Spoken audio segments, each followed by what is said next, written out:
കർത്താവിന്റെ പരിശുദ്ധമായ നാമം ഈ നല്ല പകലിൽ വാഴ്ത്തപ്പെടുമാറാകട്ടെ.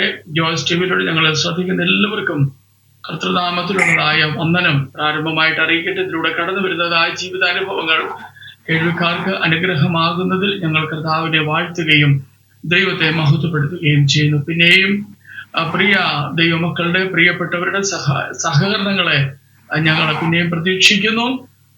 നിങ്ങൾ സബ്സ്ക്രൈബ് ചെയ്ത് ഷെയർ ചെയ്ത് ഞങ്ങളുടെ ചെറിയ സംരംഭത്തെ അത് മുന്നോട്ട് നയിക്കാൻ സഹായിക്കണമെന്ന് ദൈവനാമത്തിൽ ഓർപ്പിച്ചുകൊണ്ട് അനുഗ്രഹിക്കപ്പെട്ടതായ ഒരു ജീവിതാനുഭവം ഇന്ന് നമ്മൾ കേൾക്കാൻ പോവുകയാണ്. കർത്താവിന്റെ ദാസൻ പാസ്റ്റർ ഗിരീഷ് ഫ്രം അമ്പലപ്പുഴ. കർത്താവിന്റെ ദാസനെ വളരെ സ്നേഹത്തോടെ ജോയ്സ് ടിവിയിലേക്ക് ഞങ്ങൾ സ്വാഗതം ചെയ്യുന്നു. എന്തൊക്കെയുണ്ട് വിശേഷങ്ങള്? ഓക്കെ.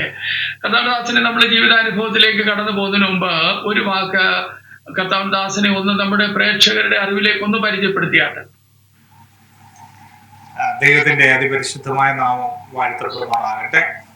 ഈ അനുഗ്രഹീതമായ ഈ ജോയ്സ് ടിവിയുടെ ഈ പ്ലാറ്റ്ഫോമിലൂടെ എന്റെ സാക്ഷ്യം ഷെയർ ചെയ്യുവാൻ എനിക്കൊരു അവസരം തന്ന വലിയവനായ ദൈവത്തിന്റെ കൃപയെ ഓർത്ത് ഞാൻ സ്തോത്രം ചെയ്യുന്നു. ഈ ടിവിയിലൂടെ എന്നെ ശ്രമിച്ചുകൊണ്ടിരിക്കുന്ന എല്ലാ നല്ലവരായ ദൈവമക്കൾക്കും വേഗം വരുന്ന ക്രിസ്തു യേശുവിന്റെ നാമത്തിൽ എൻ്റെ സ്നേഹവന്ദനത്തെ അറിയിക്കുകയാണ്. ദൈവത്തിന് സ്തോത്രം. എൻ്റെ പേര് ഗിരീഷ്. ഞാൻ ആലപ്പുഴ ജില്ലയിലെ അമ്പലപ്പുഴ എന്ന് പറയുന്ന സ്ഥലത്ത് ജനിച്ചു വളർത്തപ്പെട്ട ഒരു വ്യക്തിയാണ്. ഞാൻ പാർക്കുന്ന ഭവനത്തിൽ തന്നെ ഒരു വേല ചെയ്തുകൊണ്ടിരിക്കുന്നു. അത് അസംബ്ലീസ് ഓഫ് ഗോഡ് എന്ന് പറയുന്ന പ്രസ്ഥാനത്തോട് ചേർന്നുകൊണ്ടാണ് ഞാൻ ഇന്ന് പ്രവർത്തിച്ച് പോരുന്നത്. കർത്താവദാസൻ കുടുംബമായി കുഞ്ഞുങ്ങളോട് ചേർന്നാണ് ആ പ്രദേശത്തായിരിക്കുന്നത്. ഓക്കെ പാസ്റ്റേ, കർത്താവിന്റെ ദാസന്റെ ജീവിതാനുഭവങ്ങൾ നാം ശ്രദ്ധിക്കുന്നതിന് മുമ്പ് ഒരു വാക്ക് ദൈവസന്നിധി സ്തോത്രം ചെയ്യാം. കർത്താവെ, നല്ല സന്ധിക്കായി ഞങ്ങൾ അങ്ങേ വാഴ്ത്തുന്നു. പ്രിയ കർത്തൃഫലത്തിനെ ഞങ്ങൾക്ക് ലഭ്യമായതോർത്ത് സ്തോത്രം. പ്രിയപ്പെട്ടവരോട് ഞങ്ങൾ കേൾക്കുവാൻ പോകുന്ന ജീവിതാനുഭവങ്ങൾ, കർത്താവ് നടത്തിയ വഴികൾ, അതേ ഞങ്ങൾ കേൾക്കുമ്പോൾ അത് കർത്താവിലേക്ക് കൂടുതൽ അടുക്കുന്നതിനും അങ്ങയുടെ നാമമഹത്വത്തിന് കാരണമായി തീരുവാനും സ്വർഗം ദയ ചെയ്യണമേ. അങ്ങനെ ഭൃത്യനെ ദൈവകരങ്ങളിൽ ഏൽപ്പിച്ച് ഞങ്ങൾ പ്രാർത്ഥിക്കുന്നു, യേശുവിന്റെ നാമത്തിൽ തന്നെ. ആമേൻ, ആമേൻ. പക്ഷേ തുടർന്നുള്ള സമയങ്ങള് കർത്താവദാസന്റെ ജീവിതാനുഭവങ്ങൾ നമ്മുടെ പ്രേക്ഷകരുടെ ആത്മീക വർധനവിനും നമ്മളുടെ എല്ലാവരുടെയും ആത്മീക അനുഗ്രഹത്തിനും വേണ്ടി നമുക്ക് ഷെയർ ചെയ്യാം. ഞാൻ പ്രാരംഭമായിട്ട് പറഞ്ഞല്ലോ, എൻ്റെ പേര് ഗിരീഷ് എന്നാണ്. ഞാൻ ഈ ആലപ്പുഴ ജില്ലയിലെ അമ്പലപ്പുഴ എന്ന് പറയുന്ന പ്രദേശത്ത് ജനിച്ച് വളർത്തപ്പെട്ട ഒരു വ്യക്തിയാണ്. എൻ്റെ മാതാപിതാക്കൾ, ഞാനൊരു ഹൈന്ദവ പാരമ്പര്യത്തിലുള്ള കുടുംബത്തിൽ ജനിച്ചു. എൻ്റെ മാതാപിതാക്കള് സർക്കാർ ഉദ്യോഗസ്ഥരായിരുന്നു. അപ്പോൾ ഞങ്ങൾ 2 മക്കളായിരുന്നു. എനിക്കൊരു സഹോദരി കൂടെ ഉണ്ട്. സഹോദരി എന്നെക്കാളുടെ ഒരു 10-12 വയസ്സിന്റെ വ്യത്യാസം ഉള്ള ഒരു സിസ്റ്ററാണ് എനിക്കുള്ളത്. ഞങ്ങൾ 2 മക്കൾ മാത്രമേ ഉണ്ടായിരുന്നുള്ളൂ. ഞങ്ങള് പാരമ്പര്യമായിട്ട് ക്ഷേത്രങ്ങളിലും പുണ്യസ്ഥല സന്ദർശനങ്ങളിലും ഉത്സവങ്ങളിലും അങ്ങനെയൊക്കെയുള്ള പാരമ്പര്യമായ അനുഷ്ഠാനങ്ങളിലെല്ലാം വിശ്വസിച്ച് വളർത്തപ്പെട്ട ഒരു വ്യക്തിയാണ്. എൻ്റെ ബാല്യം ഞാൻ ചെലവഴിച്ചത് ഇവിടെ തന്നെ ആയിരുന്നു. ഇവിടെ അടുത്തൊരു സർക്കാർ സ്കൂളിലാണ് ഞാൻ 10ാം ക്ലാസ് വരെ പഠിച്ചത്. 10ാം ക്ലാസ് പൂർത്തീകരിച്ച ശേഷം ഞാൻ അന്ന് പ്രീ ഡിഗ്രിക്കായിട്ട് ആലപ്പുഴയിൽ ഒരു കോളേജിൽ, HD കോളേജ് എന്ന് പറയുന്ന ഒരു കോളേജിലേക്ക് ഞാൻ കടന്നുപോയി. എന്നാൽ അന്ന് നമുക്കറിയാലോ, പ്രീ ഡിഗ്രിയുടെ പ്രായം എന്ന് പറഞ്ഞാൽ ഒരു 16 വയസ്സ് പ്രായമാണ്. എന്നാൽ ആ കോളേജിൽ ചെന്നതിന് ശേഷം എനിക്ക് ഒരുപാട് സ്വഭാവത്തിലൊക്കെ ഒരുപാട് മാറ്റങ്ങൾ ആ കോളേജിൽ വെച്ച് കടന്നു വന്നു. ഞാൻ മദ്യപിക്കുവാൻ ആരംഭിച്ചു.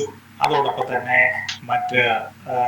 മറ്റ് മുറുക്കാൻ, പാൻപരാഗ്, തമ്പാക്ക് ഇങ്ങനെയുള്ള ഒരുപാട് വസ്തുക്കൾ സ്ഥിരമായിട്ട് ഉപയോഗിക്കുക, ഇത്തരം വസ്തുക്കൾക്ക് അടിമപ്പെട്ട ഒരു ജീവിതമായിരുന്നു എനിക്ക്. അന്ന് സുഹൃത്തുക്കളുമായിട്ടൊക്കെ ഇങ്ങനെ നടക്കുക, ക്ലാസ്സിലൊന്നും കൃത്യമായിട്ട് കയറാതിരിക്കുക, അങ്ങനെയൊക്കെ ഒരു ജീവിതമായിരുന്നു. എന്റെ പ്രീ ഡിഗ്രി എന്ന് പറഞ്ഞാൽ ഞാനൊരു വലിയ പരാജയത്തിലേക്ക് എത്തി. കാര്യം എനിക്കതിന്റെ 2ാം വർഷം എക്സാം എഴുതുവാൻ കോളേജ് അനുവദിക്കാത്ത രീതിയിലേക്ക് ആയിപ്പോയി എന്റെ പ്രവർത്തനങ്ങൾ. അങ്ങനെ അത് ഒരു പരാജയപ്പെട്ടു. അതിനുശേഷം ഞാൻ ഒരു ITIയിൽ ചേർന്നുകൊണ്ട് ഇലക്ട്രോണിക്സ് പഠിക്കുവാൻ തുടങ്ങി. ആ കോഴ്സ് ഞാൻ വിജയകരമായിട്ട് പൂർത്തീകരിച്ചതിന് ശേഷം എനിക്ക് പ്രീ ഡിഗ്രി എഴുതിയെടുക്കണമെന്നൊരു ആഗ്രഹം തോന്നി. ഞാൻ വീണ്ടും പ്രീ ഡിഗ്രിക്കായിട്ട് അതേ കോളേജ് പ്രീ ഡിഗ്രി എഴുതിയെടുത്തു. പ്രീ ഡിഗ്രി എഴുതിയെടുത്ത ശേഷം ഞാൻ ഏതാണ്ട് 99 ഞാൻ വീണ്ടും അതേ കോളേജിൽ തന്നെ ഡിഗ്രി പഠിക്കുവാനായിട്ട് പോയി ചേർന്നു. ഞാൻ ആദ്യം പഠിച്ച ST കോളേജിൽ തന്നെ പോയി ചേർന്നു. പക്ഷെ അന്നേരം എന്റെ സ്വഭാവങ്ങൾക്കോ ശീലങ്ങൾക്കോ വ്യത്യാസമൊന്നും വന്നില്ല. പ്രത്യേകിച്ച് ഞാൻ അന്ന് രാഷ്ട്രീയപരമായിട്ട്, അതായത് കോളേജ് വിദ്യാർത്ഥി സംഘടനകളുമായിട്ടുള്ള അതിന്റെ പ്രവർത്തനത്തിനോടുകൂടി കൂടുതൽ അതിനോടുകൂടി സഹകരിക്കുന്ന ഒരു ശീലം അന്നുണ്ടായി. അങ്ങനെ ഞാൻ ഒരു വിദ്യാർത്ഥി സംഘടനയുടെ സജീവ പ്രവർത്തകനായിട്ട് മാറിയ കാലയളവിൽ ഒരുപാട് വിദ്യാർത്ഥി സമരങ്ങളോട് ബന്ധപ്പെട്ട് നിരവധിയായ പോലീസ് കേസുകളിൽ ഞാൻ പ്രതിയാകുന്ന ഒരു സാഹചര്യം ഉണ്ടായി. അങ്ങനെ 7ഓളം പോലീസ് കേസുകളിൽ ഞാൻ പ്രതിയായിട്ട് നിൽക്കുന്ന ഒരു സാഹചര്യം ഉണ്ടായി. അങ്ങനെ ആ ഡിഗ്രി കഴിഞ്ഞിട്ട് ഞാൻ പിന്നെ ഈ നാട്ടിൽ അധികം സമയം ചെലവഴിക്കുവാൻ എനിക്ക് സാധിച്ചില്ല. ഞാൻ അപ്പോൾ സാധാരണ ഞാൻ വിദേശത്തേക്ക് കടന്നുപോയി. കുവൈറ്റിന്റെ പ്രദേശത്തേക്ക് ഞാൻ ഡിഗ്രിക്ക് ശേഷം കടന്നുപോയി. അപ്പോൾ അതുവരെ ഇപ്പൊ ഞാൻ ജനിച്ചു വളർത്തപ്പെട്ട സാഹചര്യങ്ങൾ, ഞാൻ താമസിച്ചുകൊണ്ടിരുന്ന ആ പ്രദേശങ്ങളിലൊന്നും നമുക്ക് ആത്മാവിലും സത്യത്തിൽ ആരാധിക്കുന്ന സഭയോ ഒരു കാര്യങ്ങളോ അല്ലെങ്കിൽ ഒരു വിശ്വാസിയോ നമ്മളോട്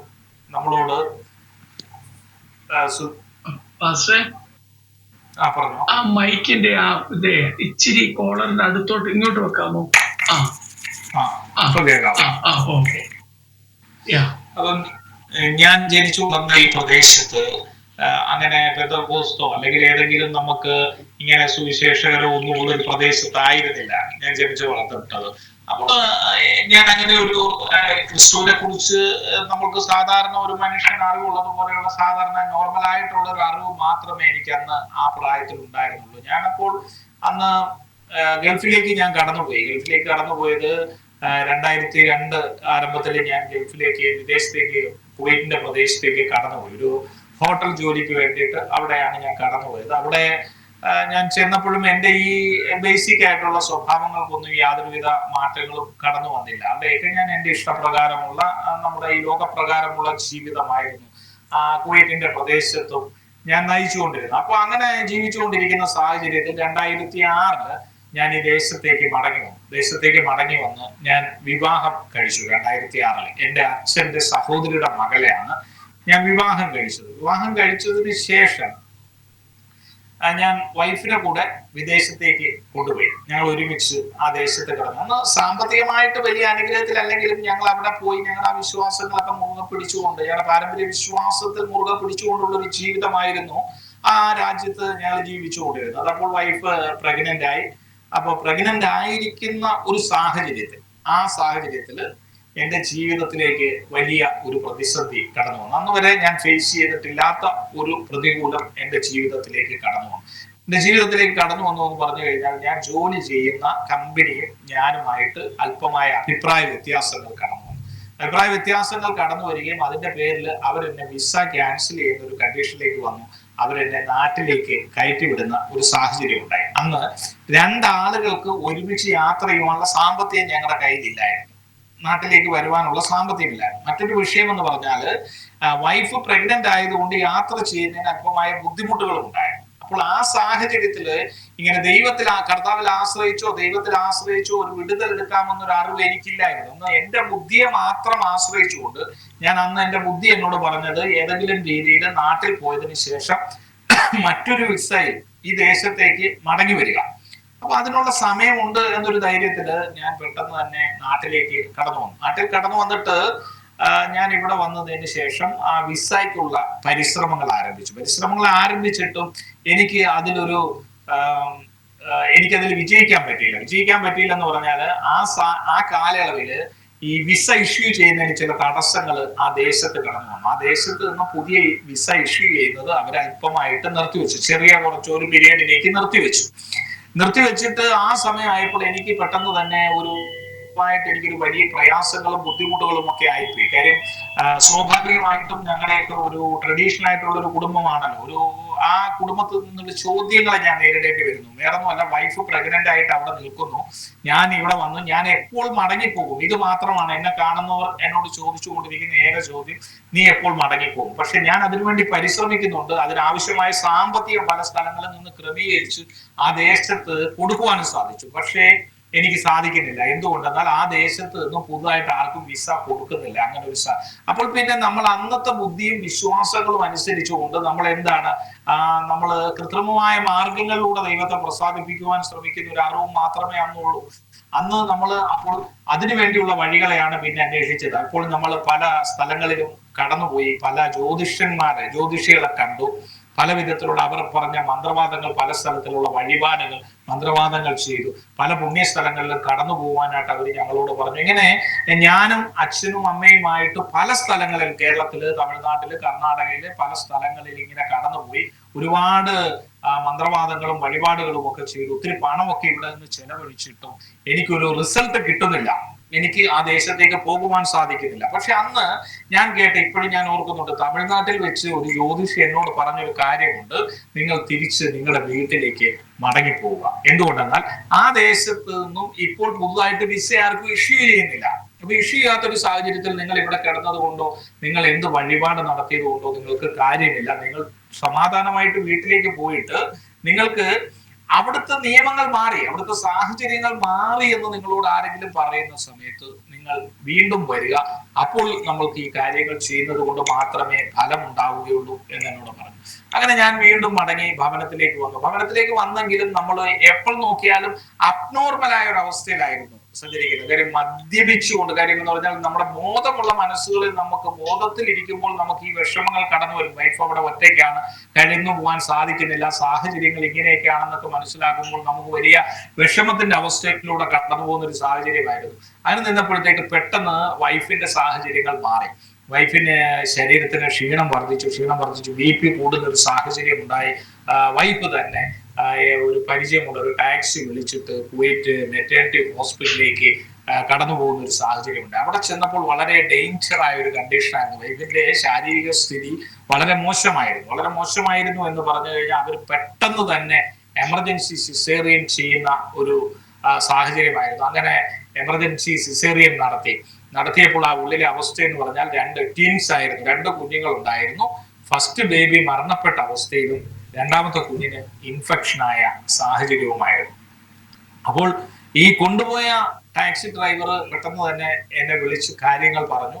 അതിനുശേഷം പിറ്റേ ദിവസം ഈ ടാക്സി ഡ്രൈവർ അവിടെ ചെന്ന് വൈഫിന്റെ കയ്യിൽ ഫോൺ കൊടുത്തു. ഞാനും വൈഫുമായിട്ട് സംസാരിച്ചു. അപ്പോൾ വൈഫാണ് എന്നോട് ഇങ്ങനെ കാര്യങ്ങളൊക്കെ പറയുന്നത്: ഒരു ബേബി മരണപ്പെട്ടു വന്നു, മറ്റേ കുഞ്ഞ് ഇങ്ങനെ വെന്റിലേറ്ററിന്റെ അവസ്ഥയിലാണ്, അതിന് ഇൻഫെക്ഷൻ ആയിട്ടുണ്ട് എന്ന് പറഞ്ഞു. അപ്പോൾ ഈ വിവരം അറിഞ്ഞതിന് ശേഷം നമ്മൾ വളരെ വിഷമത്തിലൊക്കെ ആയി. ഞങ്ങൾ വീണ്ടും അന്നത്തെ വിശ്വാസം അനുസരിച്ചുള്ള പ്രാർത്ഥനകളിലൊക്കെ ഇങ്ങനെ ഇരുന്നുകൊണ്ടിരിക്കുകയാണ്. ആ സാഹചര്യത്തിൽ ഞാൻ ഒരു മാർഗവും തിരിച്ചു പോകാൻ ഇല്ലാത്തത് കൊണ്ട് ഞാൻ വൈഫിന്റെ സ്പോൺസറെ ബന്ധപ്പെട്ടു. വൈഫിന്റെ അന്നത്തെ കഫീലിനെ വിളിച്ചിട്ട് അദ്ദേഹത്തോട് ഞാൻ കാര്യങ്ങൾ പറഞ്ഞു. അവിടുത്തെ നിയമം അനുസരിച്ച് ഹസ്ബൻഡ് ഇല്ലെങ്കിൽ സ്പോൺസർക്ക് മാത്രമേ ഒരു പേഷ്യന്റ് അവിടുന്ന് ഡിസ്ചാർജ് ചെയ്യാൻ പറ്റത്തുള്ളായിരുന്നു, ആ ഹോസ്പിറ്റലിൽ നിന്നും.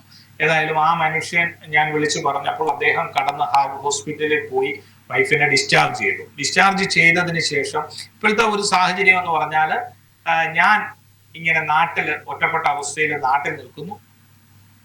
വൈഫ് ഡെലിവറിക്ക് ശേഷം റൂമിലായിരിക്കുന്നു. കുഞ്ഞ് വെന്റിലേറ്ററിന്റെ അവസ്ഥയിൽ ഹോസ്പിറ്റലിലാണ്. അപ്പൊ ഇങ്ങനെ വെന്റിലേറ്ററിന്റെ അവസ്ഥയിലായിരിക്കുന്ന കുഞ്ഞിനെ കാണുവാൻ വേണ്ടിയിട്ട് വൈഫ് സ്ഥിരമായിട്ട് ഹോസ്പിറ്റലിൽ പോകും. കുഞ്ഞിനെ കാണുവാനും ബ്രസ്റ്റ് മിൽക്ക് കൊടുക്കുവാനും ഒക്കെ ആയിട്ട് പോകും. അങ്ങനെ പോകുമ്പോൾ സ്ഥിരമായിട്ട് വൈഫിന്റെ ഈ വൈഫിനെ കാണുന്ന ആ ഹോസ്പിറ്റലിൽ ജോലി ചെയ്യുന്ന ഒരു സഹോദരി, അതായത് കോട്ടയം സ്വദേശിനിയായ ടിറ്റി എന്ന് പറയുന്ന ഒരു സഹോദരി വൈഫിനെ കണ്ടു. വൈഫിനോട് കാര്യങ്ങൾ ചോദിച്ചു മനസ്സിലാക്കി.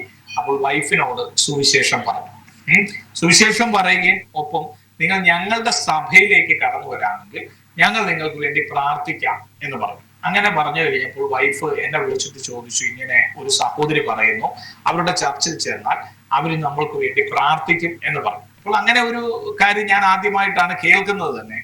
അപ്പോൾ ഞാൻ പറഞ്ഞു, ഞങ്ങളുടെ വിശ്വാസങ്ങളും പ്രമാണങ്ങളും ഒന്നും നമ്മളെ രക്ഷിക്കാത്ത ഒരു സാഹചര്യത്തിൽ, അപ്പോൾ നമ്മളെ ഇവിടെ നിന്ന് ഒരു രക്ഷ വരുന്നു എന്നൊരു നോക്കിയിരിക്കുന്ന ഒരു സാഹചര്യം. അപ്പോൾ ഈ വെള്ളത്തിൽ മുങ്ങിപ്പോകുന്ന ഒരു മനുഷ്യന് ഒരു കച്ചിത്തുരുമ്പ് കിട്ടുന്നത് പോലെ ഒരു സാഹചര്യമാണ് എനിക്കത് തോന്നിയത്. ഞാൻ അന്ന് വൈഫിനോട് പറഞ്ഞു, ഏതായാലും അവർ വിളിച്ചതല്ലേ, അവിടം വരെ പോവാണ്. അങ്ങനെ വൈഫ് ആ സഭയിലേക്ക് കടന്നുപോയി. കുവൈറ്റിലെ ഒരു സഭയിലേക്ക് കടന്നുപോയി. ആ സഭയിലേക്ക് കടന്നുപോയി കഴിഞ്ഞപ്പോൾ ആ സഭ ഞങ്ങളുടെ വിഷയങ്ങൾക്ക് വേണ്ടിയിട്ട് പ്രാർത്ഥിച്ചു.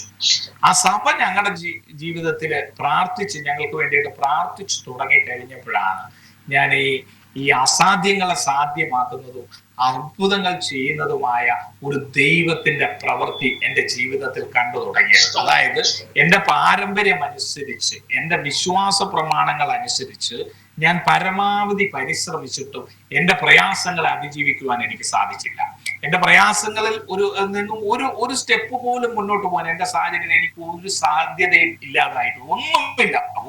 ഞാൻ എല്ലാ രീതിയിലും ശ്രമിച്ചു, പണം കൊണ്ടും മന്ത്രവാദം കൊണ്ടും അല്ലാതെ ഒരുപാട് മാർഗങ്ങളിലൂടെ ഞാൻ അങ്ങനെയെങ്കിലും എൻ്റെ കാര്യങ്ങൾക്ക് ഒരു പരിഹാരം ശ്രമിച്ചിട്ട് നടന്നിരുന്നില്ല. പക്ഷേ എൻ്റെ വൈഫ് ആ സഭയിലേക്ക് കടന്നുപോയി. ആ സഭ എനിക്ക് വേണ്ടിയിട്ട് പ്രാർത്ഥിച്ചു തുടങ്ങിയപ്പോഴാണ് എൻ്റെ ആ സ്വഭാവങ്ങൾ അനുസരിച്ച് നോക്കിക്കഴിഞ്ഞാൽ ഒരിക്കലും എനിക്ക് ദൈവസന്നിധിയിലേക്ക് ചെല്ലാനുള്ള ഒരു സാഹചര്യവും ഇല്ലായിരുന്നു. കാര്യം ഇന്ന് വരെ ഞാൻ ഒരു മാന്യമായ ഒരു ജീവിതം പോലും നയിച്ചിട്ടുള്ള ഒരു വ്യക്തി ആയിരുന്നില്ല. ഞാൻ മദ്യപിക്കുകയും മറ്റ് അനാവശ്യങ്ങളായ ഒരുപാട് കാര്യങ്ങളും പ്രവർത്തനങ്ങളും സ്വഭാവങ്ങളും ഒക്കെ ഉള്ളൊരു മനുഷ്യനായിരുന്നു.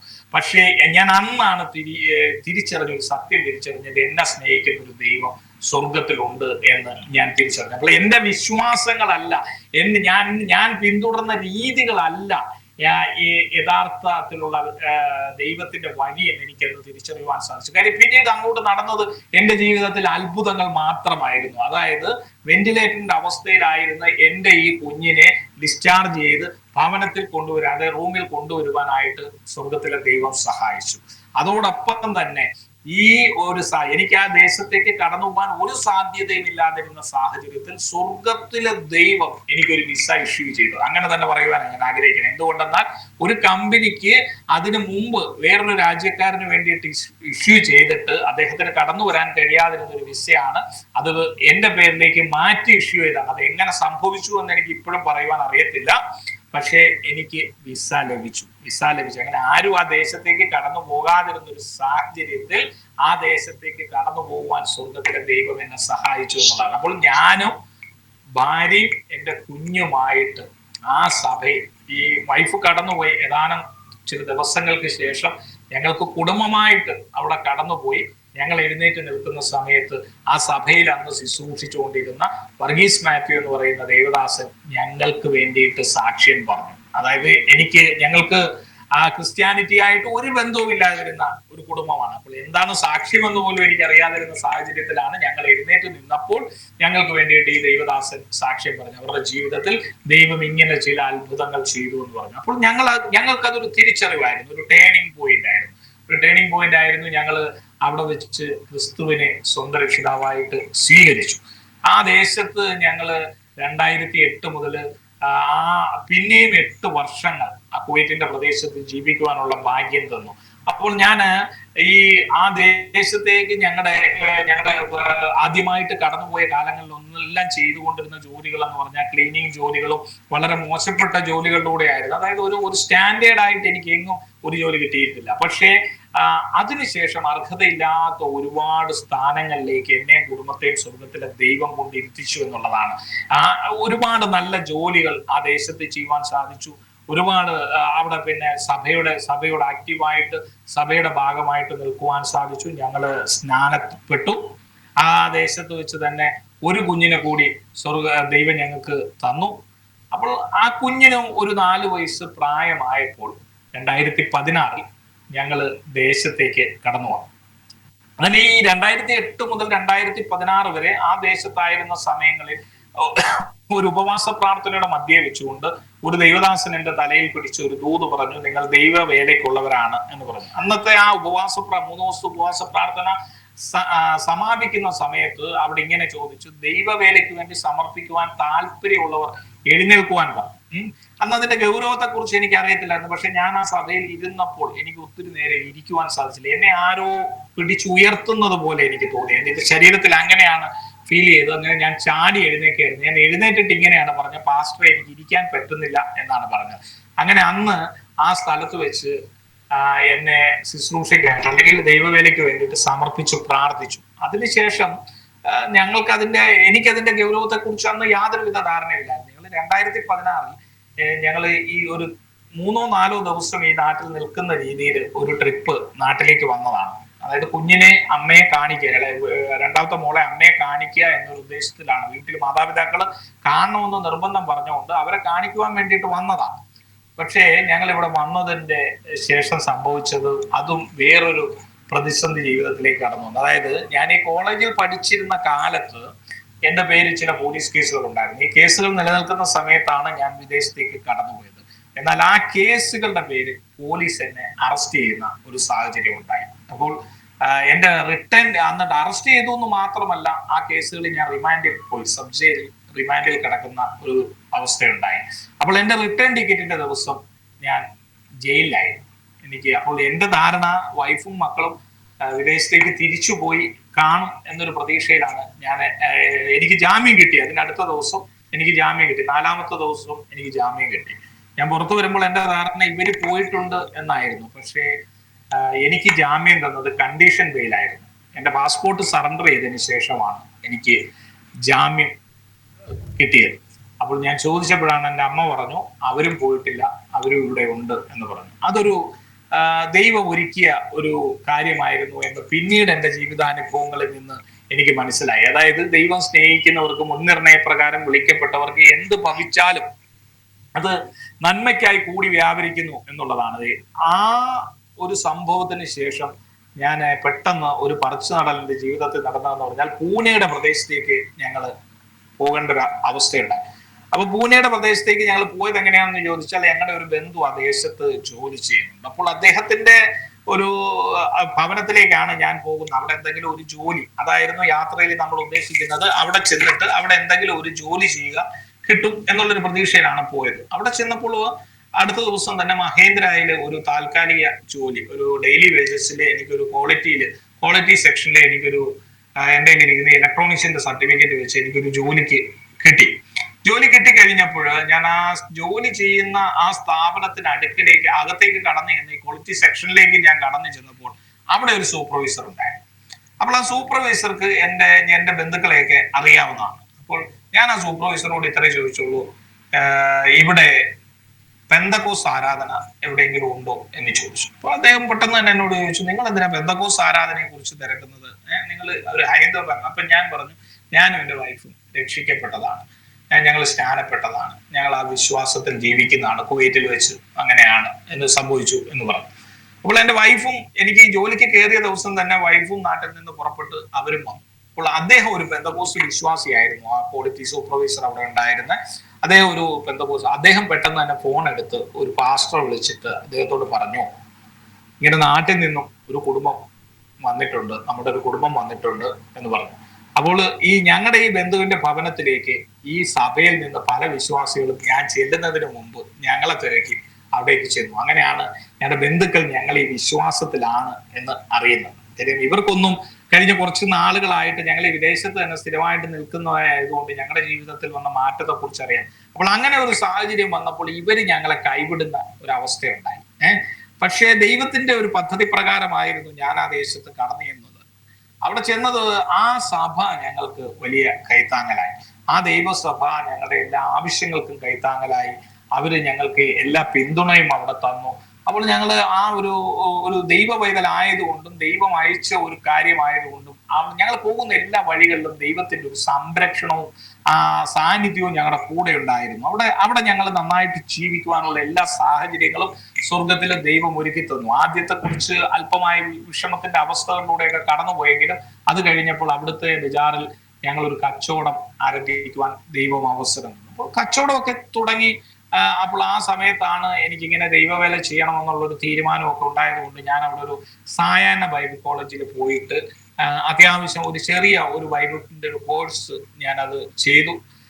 അത് ചെയ്തുകൊണ്ടിരിക്കുന്ന സമയത്ത് അതിനോടൊപ്പം തന്നെ അവിടെ ഞങ്ങൾക്കൊരു ചെറിയൊരു ഷോപ്പ് ഉണ്ടായിരുന്നു. തീരെ ചെറിയ ഒരു കച്ചവട സ്ഥാപനവും ഒക്കെ നടത്തി ഞങ്ങൾ അങ്ങനെ മുന്നോട്ട് പോയിക്കൊണ്ടിരിക്കുകയായിരുന്നു. അപ്പൊ ഞങ്ങളുടെ ബന്ധുക്കളാരും, അവിടെ ഉള്ള ബന്ധുക്കളാരും ഞങ്ങളോട് വലിയ അടുപ്പമോ സഹകരണങ്ങളോ ഇല്ലാതെയുമായി. അവരാരും നമ്മുടെ കാര്യങ്ങളിൽ അന്വേഷിക്കുകയോ ഇടപെടുകയോ ചെയ്യാത്തൊരു സാഹചര്യം. അപ്പോൾ പെട്ടെന്ന് വേറൊരു വിഷയം, അതുവരെ പ്രതീക്ഷിക്കാത്ത ഒരു വിഷയം പോലെ, അതായത് എൻ്റെ ആ സ്ഥാപനം നിലനിന്നിരുന്നത് ആ ബജാറിലേക്കുള്ള ഒരു 2 വഴികളിൽ ഒരു വഴിയിലായിരുന്നു ഈ സ്ഥാപനം നിന്ന്. അപ്പോൾ ഒരു ചപ്പൽ ഷോപ്പാണ്, വേറൊന്നുമല്ല, കുറച്ച് ചെരുപ്പുകളുടെ ഒരു കട. അതൊരു ചെറിയ കടയാണെങ്കിലും ആ കട മുഴുവൻ ചെരുപ്പ് ഇങ്ങനെ തൂക്കിയിട്ടുകൊണ്ട് അതിന്റെ വാതിക്കല് ഞാനിങ്ങനെ ഇരിക്കും. അങ്ങനെയായിരുന്നു അവിടെ കച്ചവടം നടന്നത്. എന്നാൽ അവിടെ മാർക്കറ്റിലേക്ക് കടന്നു പോയി കഴിഞ്ഞാൽ അവിടെ ഒരുപാട് വലിയ കടകളുണ്ട്, ചപ്പലുകളുടെ ഒരുപാട് വലിയ ഷോറൂമുകൾ തന്നെ ഉണ്ട്. പക്ഷെ ഈ ഷോറൂമുകൾ തന്നെ ഉണ്ടെങ്കിലും അപ്പോൾ ആ കടകൾക്ക് അതിലേതോ ഒരു കടകൾക്ക് എഫക്ട് ചെയ്തു, അതായത് അവരുടെ ബിസിനസ്സിനെ എഫക്ട് ചെയ്തു. നമ്മളിങ്ങനെ ഈ കയറി വരുന്ന സ്ഥലത്ത് തന്നെ ആ എൻട്രൻസിൽ തന്നെ ഇങ്ങനെ ഒരു കട തുടങ്ങി നമ്മളിങ്ങനെ ഒരുപാട് വില കുറഞ്ഞ ചെരുപ്പുകളും വില കുറച്ച് വലിയ ലാഭം എടുക്കാതെയുള്ള അത്യാവശ്യം നമ്മുടെ കാര്യങ്ങൾ നടക്കണം എന്നുള്ളൊരു ചിന്താഗതിയിൽ അവിടെ കച്ചവടം തുടങ്ങിയപ്പോൾ അത് അവരുടെ വ്യാപാരത്തെ ബാധിച്ചു. അപ്പോൾ അവരന്വേഷിച്ച് ഇതിന്റെ കാര്യം എന്താണ്, അവർ തിരക്ക് വന്ന് നോക്കിയപ്പോൾ ഇതേപോലെ ഇവിടെ ഒരു കട. അപ്പോൾ അവർക്കൊരു ആഗ്രഹം, അവിടുത്തെ ഒരു വലിയ മുതലാളി എന്റെ കടയുടെ തൊട്ടടുത്ത് തന്നെ വന്നിട്ട് ഒരു ഷോപ്പ് അദ്ദേഹം വന്ന് വാടകയ്ക്ക് എടുത്തു. അവര് എടുത്തു ഒരു വലിയ കട എന്ന് പറഞ്ഞാൽ വലിയൊരു കട എടുത്തിട്ട് പിന്നെ അത് നന്നായി ഫർണിഷ് ചെയ്യുകയും ഒരുപാട് ബ്രാൻഡഡ് ആയിട്ടുള്ള സാധനങ്ങൾ കൊണ്ടുവന്ന് അതിനകത്ത് നിറയ്ക്കുകയും അതോടൊപ്പം തന്നെ അവിടെ 2-3 വലിയ അവരുടെ സ്റ്റാഫിനെയൊക്കെ കൊണ്ടുവന്ന് നിർത്തി അങ്ങനെ നല്ല ഒരു രീതിയിലുള്ളൊരു ബിസിനസ് അവര് പ്രതീക്ഷിച്ചുകൊണ്ട് അവരൊരു സ്ഥാപനം തുടങ്ങി. നല്ല സ്ഥാപനമായിരുന്നു, കാണാനൊക്കെ നല്ല ലുക്കൊക്കെ ഉള്ള നല്ല രീതിയിൽ അവരത് തുടങ്ങി. അപ്പോൾ ഞങ്ങൾ ആകെ പരിഭ്രമിച്ചു പോയി. വേറൊന്നുമല്ല, ഞാൻ പരിഭ്രമിച്ചു പോയി എന്ന് പറഞ്ഞു കഴിഞ്ഞാൽ വേറൊന്നും കൊണ്ടല്ല, ഞങ്ങളുടെ ജീവിതമാർഗം അതായിരുന്നു. ഞങ്ങൾ അവിടെ ജീവിച്ചു കൊണ്ടിരിക്കുന്നത് ഈ ഒരു തൊഴിൽ നിന്ന് കിട്ടുന്ന വരുമാനമാണ്. അപ്പോൾ സ്വാഭാവികമായും നമ്മുടെ അടുത്ത് ഇത്രയും വലിയ ഒരു സ്ഥാപനം വരുമ്പോൾ ആളുകൾ അങ്ങോട്ടേ പോകത്തുള്ളൂ, ബിസിനസ് അവിടെ നടക്കത്തുള്ളൂ എന്ന് എൻ്റെ ബുദ്ധി എന്നോട് പറഞ്ഞു. അപ്പോഴും എൻ്റെ വൈഫ് എന്നോട് പറഞ്ഞു, നമുക്ക് ജീവിക്കുവാനുള്ള ദൈവം ഇവിടെ നിന്ന് തരും, നമ്മൾ വിളിക്കുന്ന ദൈവം വിശ്വസ്തനാണ് എന്നുള്ള രീതിയിൽ പറഞ്ഞു. എങ്കിലും ഞങ്ങൾ പ്രാർത്ഥിച്ചുകൊണ്ടിരുന്നു. അവിടെ വലിയ ഒരു അത്ഭുതം നടന്നതെന്ന് പറഞ്ഞു കഴിഞ്ഞാൽ ഈ സ്ഥാപനം നമ്മുടെ അടുക്കൽ വന്നു എങ്കിലും നമ്മുടെ ബിസിനസ്സിനെ അത് വളരെ ബാധിച്ചില്ല എന്ന് തന്നെ പറയുന്നത്. കാര്യം എന്ന് പറഞ്ഞാൽ ഞങ്ങൾ ചെയ്തുകൊണ്ടിരുന്ന ആ ബിസിനസ് ഞങ്ങൾക്ക് കിട്ടി. പക്ഷേ അവിടെ ദൈവത്തിന്റെ അത്ഭുതം ഞാൻ കണ്ടതെന്ന് പറഞ്ഞാൽ ഏതാണ്ട് ഒരു 3 മാസങ്ങൾ കഴിഞ്ഞപ്പോൾ ഈ വലിയ കടയുടെ മുതലാളി എന്റെ ഷോപ്പിന്റെ വാതിക്കലേക്ക് വന്നു. അദ്ദേഹം എന്നോട് നേരിട്ട് അതിനു മുമ്പ് സംസാരിച്ചിട്ടില്ല. അദ്ദേഹം വന്നപ്പോൾ ഞാൻ അദ്ദേഹവുമായിട്ട് കൈ കൊടുത്തു, സംസാരിച്ചപ്പോൾ എന്നോട് പറഞ്ഞു, ഞാൻ ഇന്ന് ഈ സ്ഥാപനം ഷിഫ്റ്റ് ചെയ്യാണ്, ഞാൻ ആ സ്ഥാപനം ഇവിടുന്ന് കാലിയാക്കുകയാണെന്ന് പറഞ്ഞു. ഞാൻ ചോദിച്ചു അതെന്താണെന്ന് ചോദിച്ചു. പറഞ്ഞു, ഞാൻ വലിയ പ്രതീക്ഷയിൽ ഒരുപാട് സ്റ്റാഫിനെയൊക്കെ വെച്ച് ഒത്തിരി സാധനങ്ങളൊക്കെ നിറച്ചു ഫർണിഷ് ചെയ്ത് തുടങ്ങിയ സ്ഥാപനമാണ്. പക്ഷേ എനിക്ക് ബിസിനസ് ചെയ്യുവാൻ പറ്റുന്നില്ല, അവിടെ ബിസിനസ് നടക്കുന്നില്ല. ഞാൻ പ്രതീക്ഷിച്ച ഒരു ബിസിനസ് ആ സ്ഥാപനത്തിൽ നിന്നും വരുന്നില്ല എന്ന് ഇദ്ദേഹം എന്നോട് പറഞ്ഞു. ഓക്കെ, അദ്ദേഹം ആ സ്ഥാപനം കാലിയാക്കി പോയി. അവരുടെ മുഴുവൻ സാധനങ്ങളും കയറ്റിക്കും. പക്ഷെ അതിൽ വലിയൊരു അത്ഭുതം സ്വർഗത്തിലെ ദൈവം എന്നോട് ചെയ്തതെന്ന് പറഞ്ഞു കഴിഞ്ഞാൽ അതിന്റെ അടുത്ത ദിവസം ആ സ്ഥാപനത്തിന്റെ ചാവി എന്റെ കയ്യിൽ ദൈവം എത്തിച്ചു തന്നു എന്നുള്ളതാണ്. അതായത് ആ സ്ഥാപനം സ്വർഗത്തിലെ ദൈവം എനിക്ക് തന്നു എന്ന് മാത്രമല്ല, ഞാൻ പിന്നീട് ആ ദേശത്ത് ജീവിച്ചിരുന്ന കാലത്ത് ആ സ്ഥാപനത്തിലാണ് ഞാൻ കച്ചവടം ചെയ്തത്. അത്രയ്ക്ക് അത് എന്റെ കഴിവ് കൊണ്ടല്ല ഞാൻ പറയുന്നത്.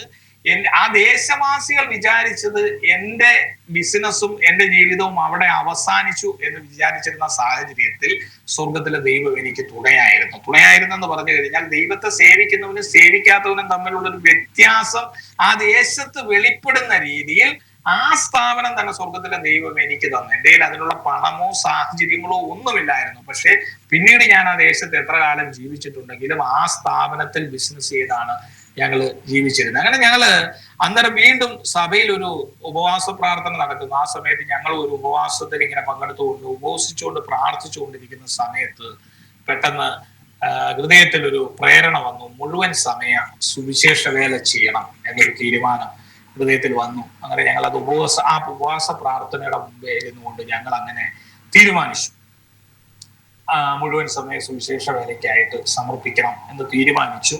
ഞങ്ങൾ ആ തീരുമാനം പാസ്റ്റേജ് കടന്നുപോയി പാസ്റ്ററോട് പറഞ്ഞ ഈ സാഹചര്യത്തിൽ എൻ്റെ മൂത്ത കുഞ്ഞ് അന്ന് എൻ്റെ മാതാവിനോടൊപ്പം നാട്ടിലായിരുന്നു. അവർ അങ്ങോട്ട് വരുവാൻ ടിക്കറ്റ് ചെയ്തപ്പോൾ അവർക്ക് അല്പമായ ക്ഷീണങ്ങളൊക്കെ ഉണ്ടായിരുന്നു. അതായത് ആ കുഞ്ഞ് ഞങ്ങൾക്ക് കിട്ടിയെങ്കിലും കുഞ്ഞ് ജീവിച്ചിരിക്കുന്നു എന്ന് മാത്രമേ ഉള്ളായിരുന്നു. മൂത്ത കുഞ്ഞിനെ സംബന്ധിച്ചിടത്തോളം അവർക്ക് ഒരുപാട് പരിമിതികൾ ഉണ്ടായിരുന്നു. സംസാരിക്കത്തില്ലായിരുന്നു, അവൾ നടക്കത്തില്ലായിരുന്നു. അവൾക്കാരും ബ്രെയിനെ അങ്ങനെ ഒരു ഇൻഫെക്ഷനിലൂടെ കടന്നുപോയത് മൂലം അങ്ങനത്തെ ഒരു രോഗാവസ്ഥയിൽ. അപ്പോൾ അന്നേരം ആ കുഞ്ഞുമായിട്ട് നാട്ടിൽ വന്നതായിരുന്നു. പക്ഷെ പെട്ടെന്ന് മടക്കി കൊണ്ടുവരാൻ നേരത്ത് തിരിച്ച് പൂനെയിലേക്ക് കൊണ്ടുവരേണ്ട സമയത്ത് ആ കുഞ്ഞിന് അവര് ടിക്കറ്റ് എല്ലാം റിസർവ് ചെയ്തെങ്കിലും കുഞ്ഞിന് അല്പമായ ക്ഷീണം വന്നത് മൂലം അവര് യാത്ര മാറ്റിവെച്ചു.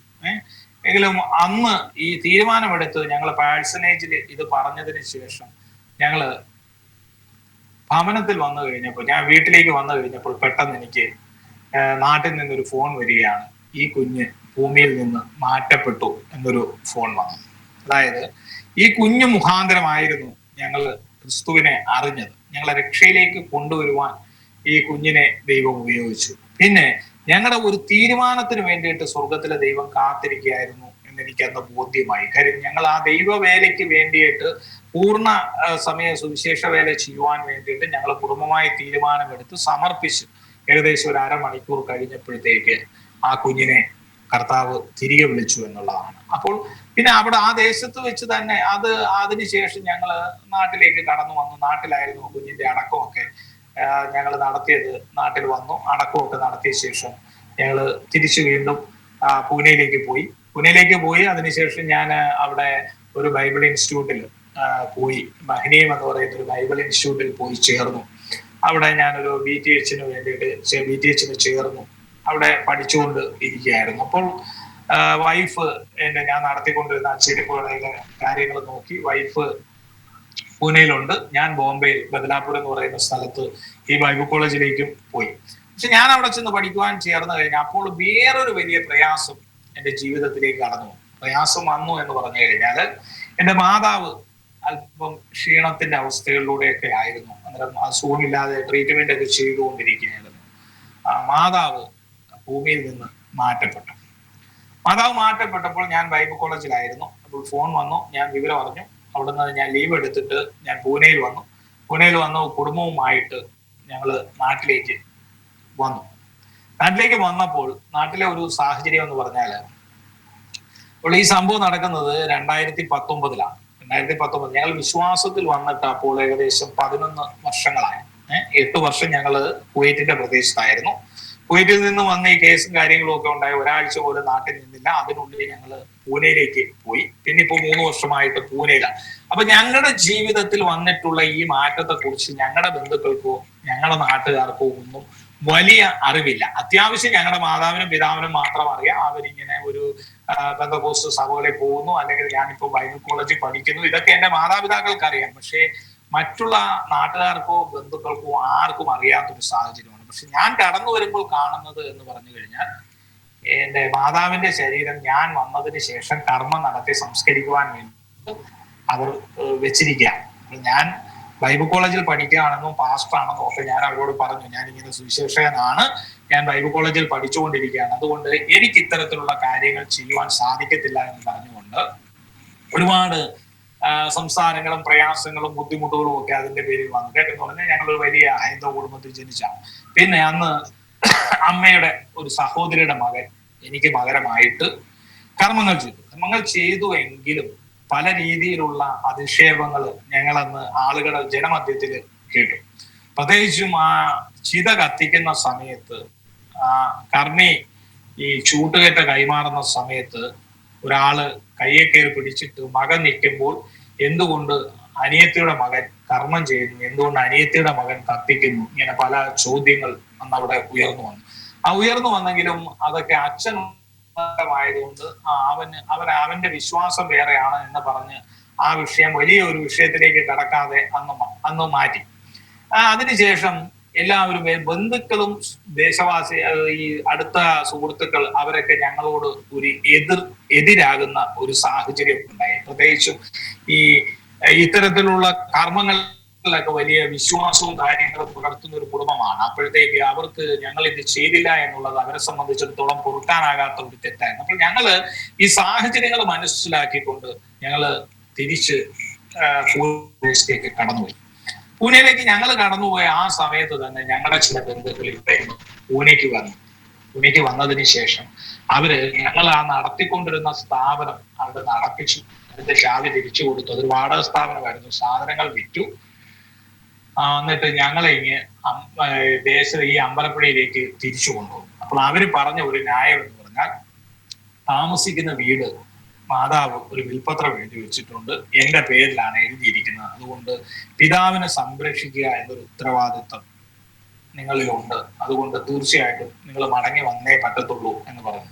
എന്നാൽ ഇവര് തീരുമാനമെടുത്ത കാര്യം എന്ന് പറഞ്ഞാൽ, ഈ സാഹചര്യങ്ങളിൽ നിന്ന് മാറുമ്പോൾ, അല്ലെങ്കിൽ വിശ്വാസികൾ ഇല്ലാത്ത ഞങ്ങളുടെ നാട്ടിലേക്ക് മടങ്ങി വരുമ്പോൾ, ഞങ്ങൾ വീണ്ടും പഴയ പാരമ്പര്യ അവസ്ഥകളിലെ പാരമ്പര്യ വിശ്വാസത്തിലേക്ക് തന്നെ മടങ്ങി ചെല്ലും എന്നൊരു പ്രതീക്ഷയിലായിരുന്നു ഇവര് ഞങ്ങളെ മടക്കി കൊണ്ടുവന്നത്. അപ്പോൾ ഞങ്ങളുടെ അച്ഛൻ, എന്റെ പിതാവ് അന്നേരം എന്ന് പറഞ്ഞാല് റിട്ടയർഡ് സർക്കാർ ഉദ്യോഗസ്ഥനാണ്. അതോടൊപ്പം തന്നെ അദ്ദേഹം ഈ ക്ഷേത്ര സംബന്ധമായ ചില ബിസിനസ്സുകൾ ചെയ്യുന്ന മനുഷ്യനായിരുന്നു. അദ്ദേഹം ദേവസ്വം ബോർഡിൽ നിന്ന് കോൺട്രാക്റ്റുകൾ എടുത്തുകൊണ്ട് പല ക്ഷേത്രങ്ങളിലും ഈ ഈ എണ്ണപ്പരകൾ എന്ന് പറയാം, അത് അങ്ങനെയുള്ള ബിസിനസ്സുകളും സ്ഥാപനങ്ങളും ഒക്കെ ഉള്ള ആ ബിസിനസ് ഉള്ള ഒരു മനുഷ്യനായിരുന്നു. അപ്പൊ അദ്ദേഹത്തിന്റെ പ്രതീക്ഷ എന്ന് പറഞ്ഞു കഴിഞ്ഞാൽ, ഞാൻ ഈ നാട്ടിൽ വന്നു കഴിയുമ്പോൾ ഈ ചർച്ചിന്റെ അവസ്ഥയിൽ നിന്നൊക്കെ മാറി നാട്ടിലേക്ക് മടങ്ങി വരുമ്പോൾ ഈ കച്ചവടങ്ങളൊക്കെ ഞാൻ ഏറ്റെടുക്കുമെന്നു, അപ്പോൾ അത് എന്നെ ഏൽപ്പിക്കാം എന്നൊരു ധാരണയിലായിരുന്നു അദ്ദേഹത്തിന്. പക്ഷെ ഞാൻ ബൈബിൾ കോളേജിൽ ആ കോഴ്സ്, എനിക്ക് ചെയ്തുകൊണ്ടിരുന്ന കോഴ്സ് BTH പൂർത്തീകരിക്കുവാൻ സാധിച്ചില്ലെങ്കിലും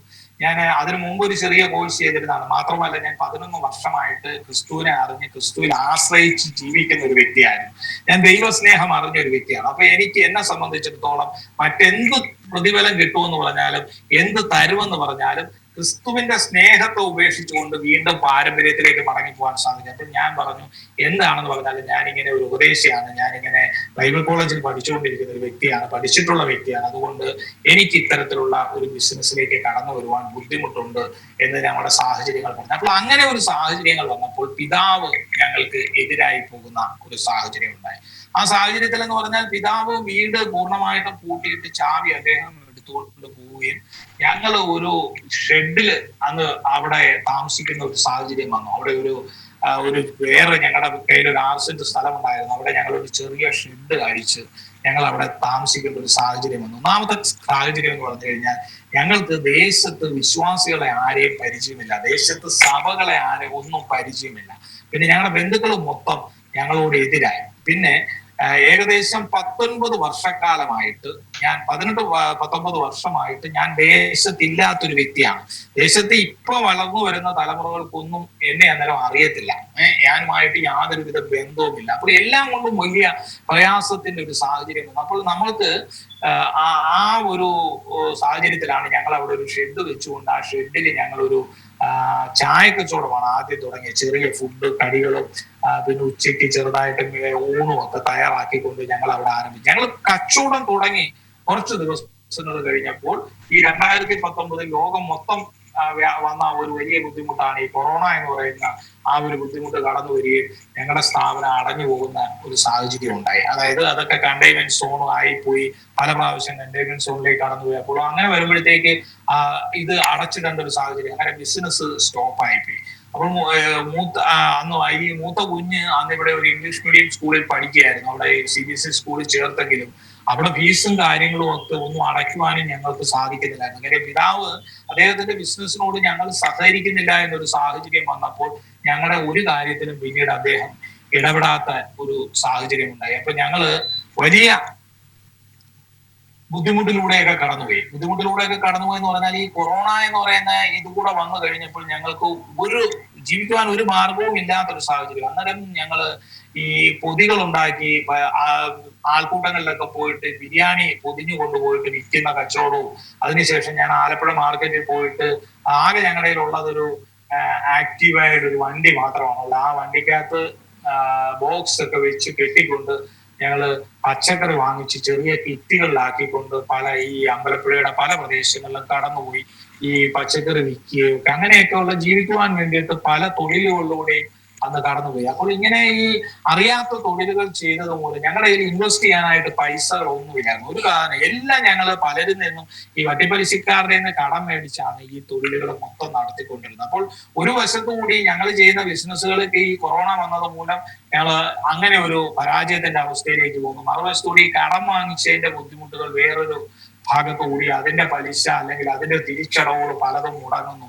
അപ്പോൾ നാട്ടിൽ തന്നെ നമ്മളുടെ ഒരു ആരോട് പറഞ്ഞാലും ഞങ്ങളെ കുറിച്ചൊരു നല്ല കാര്യം ആർക്കും പറയുവാനില്ല. കാര്യം പിതാവുമായിട്ട് ഇങ്ങനെ വഴക്കിട്ട് നിൽക്കുന്നു. വർഷങ്ങളായിട്ട് വിദേശത്ത് ജീവിച്ചിട്ടും നമ്മുടെ കയ്യില് ഒന്നും നാട്ടിൽ കാണിച്ചു കൊടുക്കുവാൻ ബാലൻസ് ഒന്നുമില്ല. അപ്പൊ ഇങ്ങനെ മൊത്തത്തിൽ ഞങ്ങളുടെ വിശ്വാസം ജീവിതം തന്നെ ചോദ്യം ചെയ്യപ്പെടുന്ന ഒരു സാഹചര്യത്തിലൂടെ ഞങ്ങൾ ഇങ്ങനെ കടന്നുപോയിക്കൊണ്ടിരിക്കുകയാണ്. പക്ഷെ വിളിച്ച ദൈവം വിശ്വസ്തനായിരുന്നു.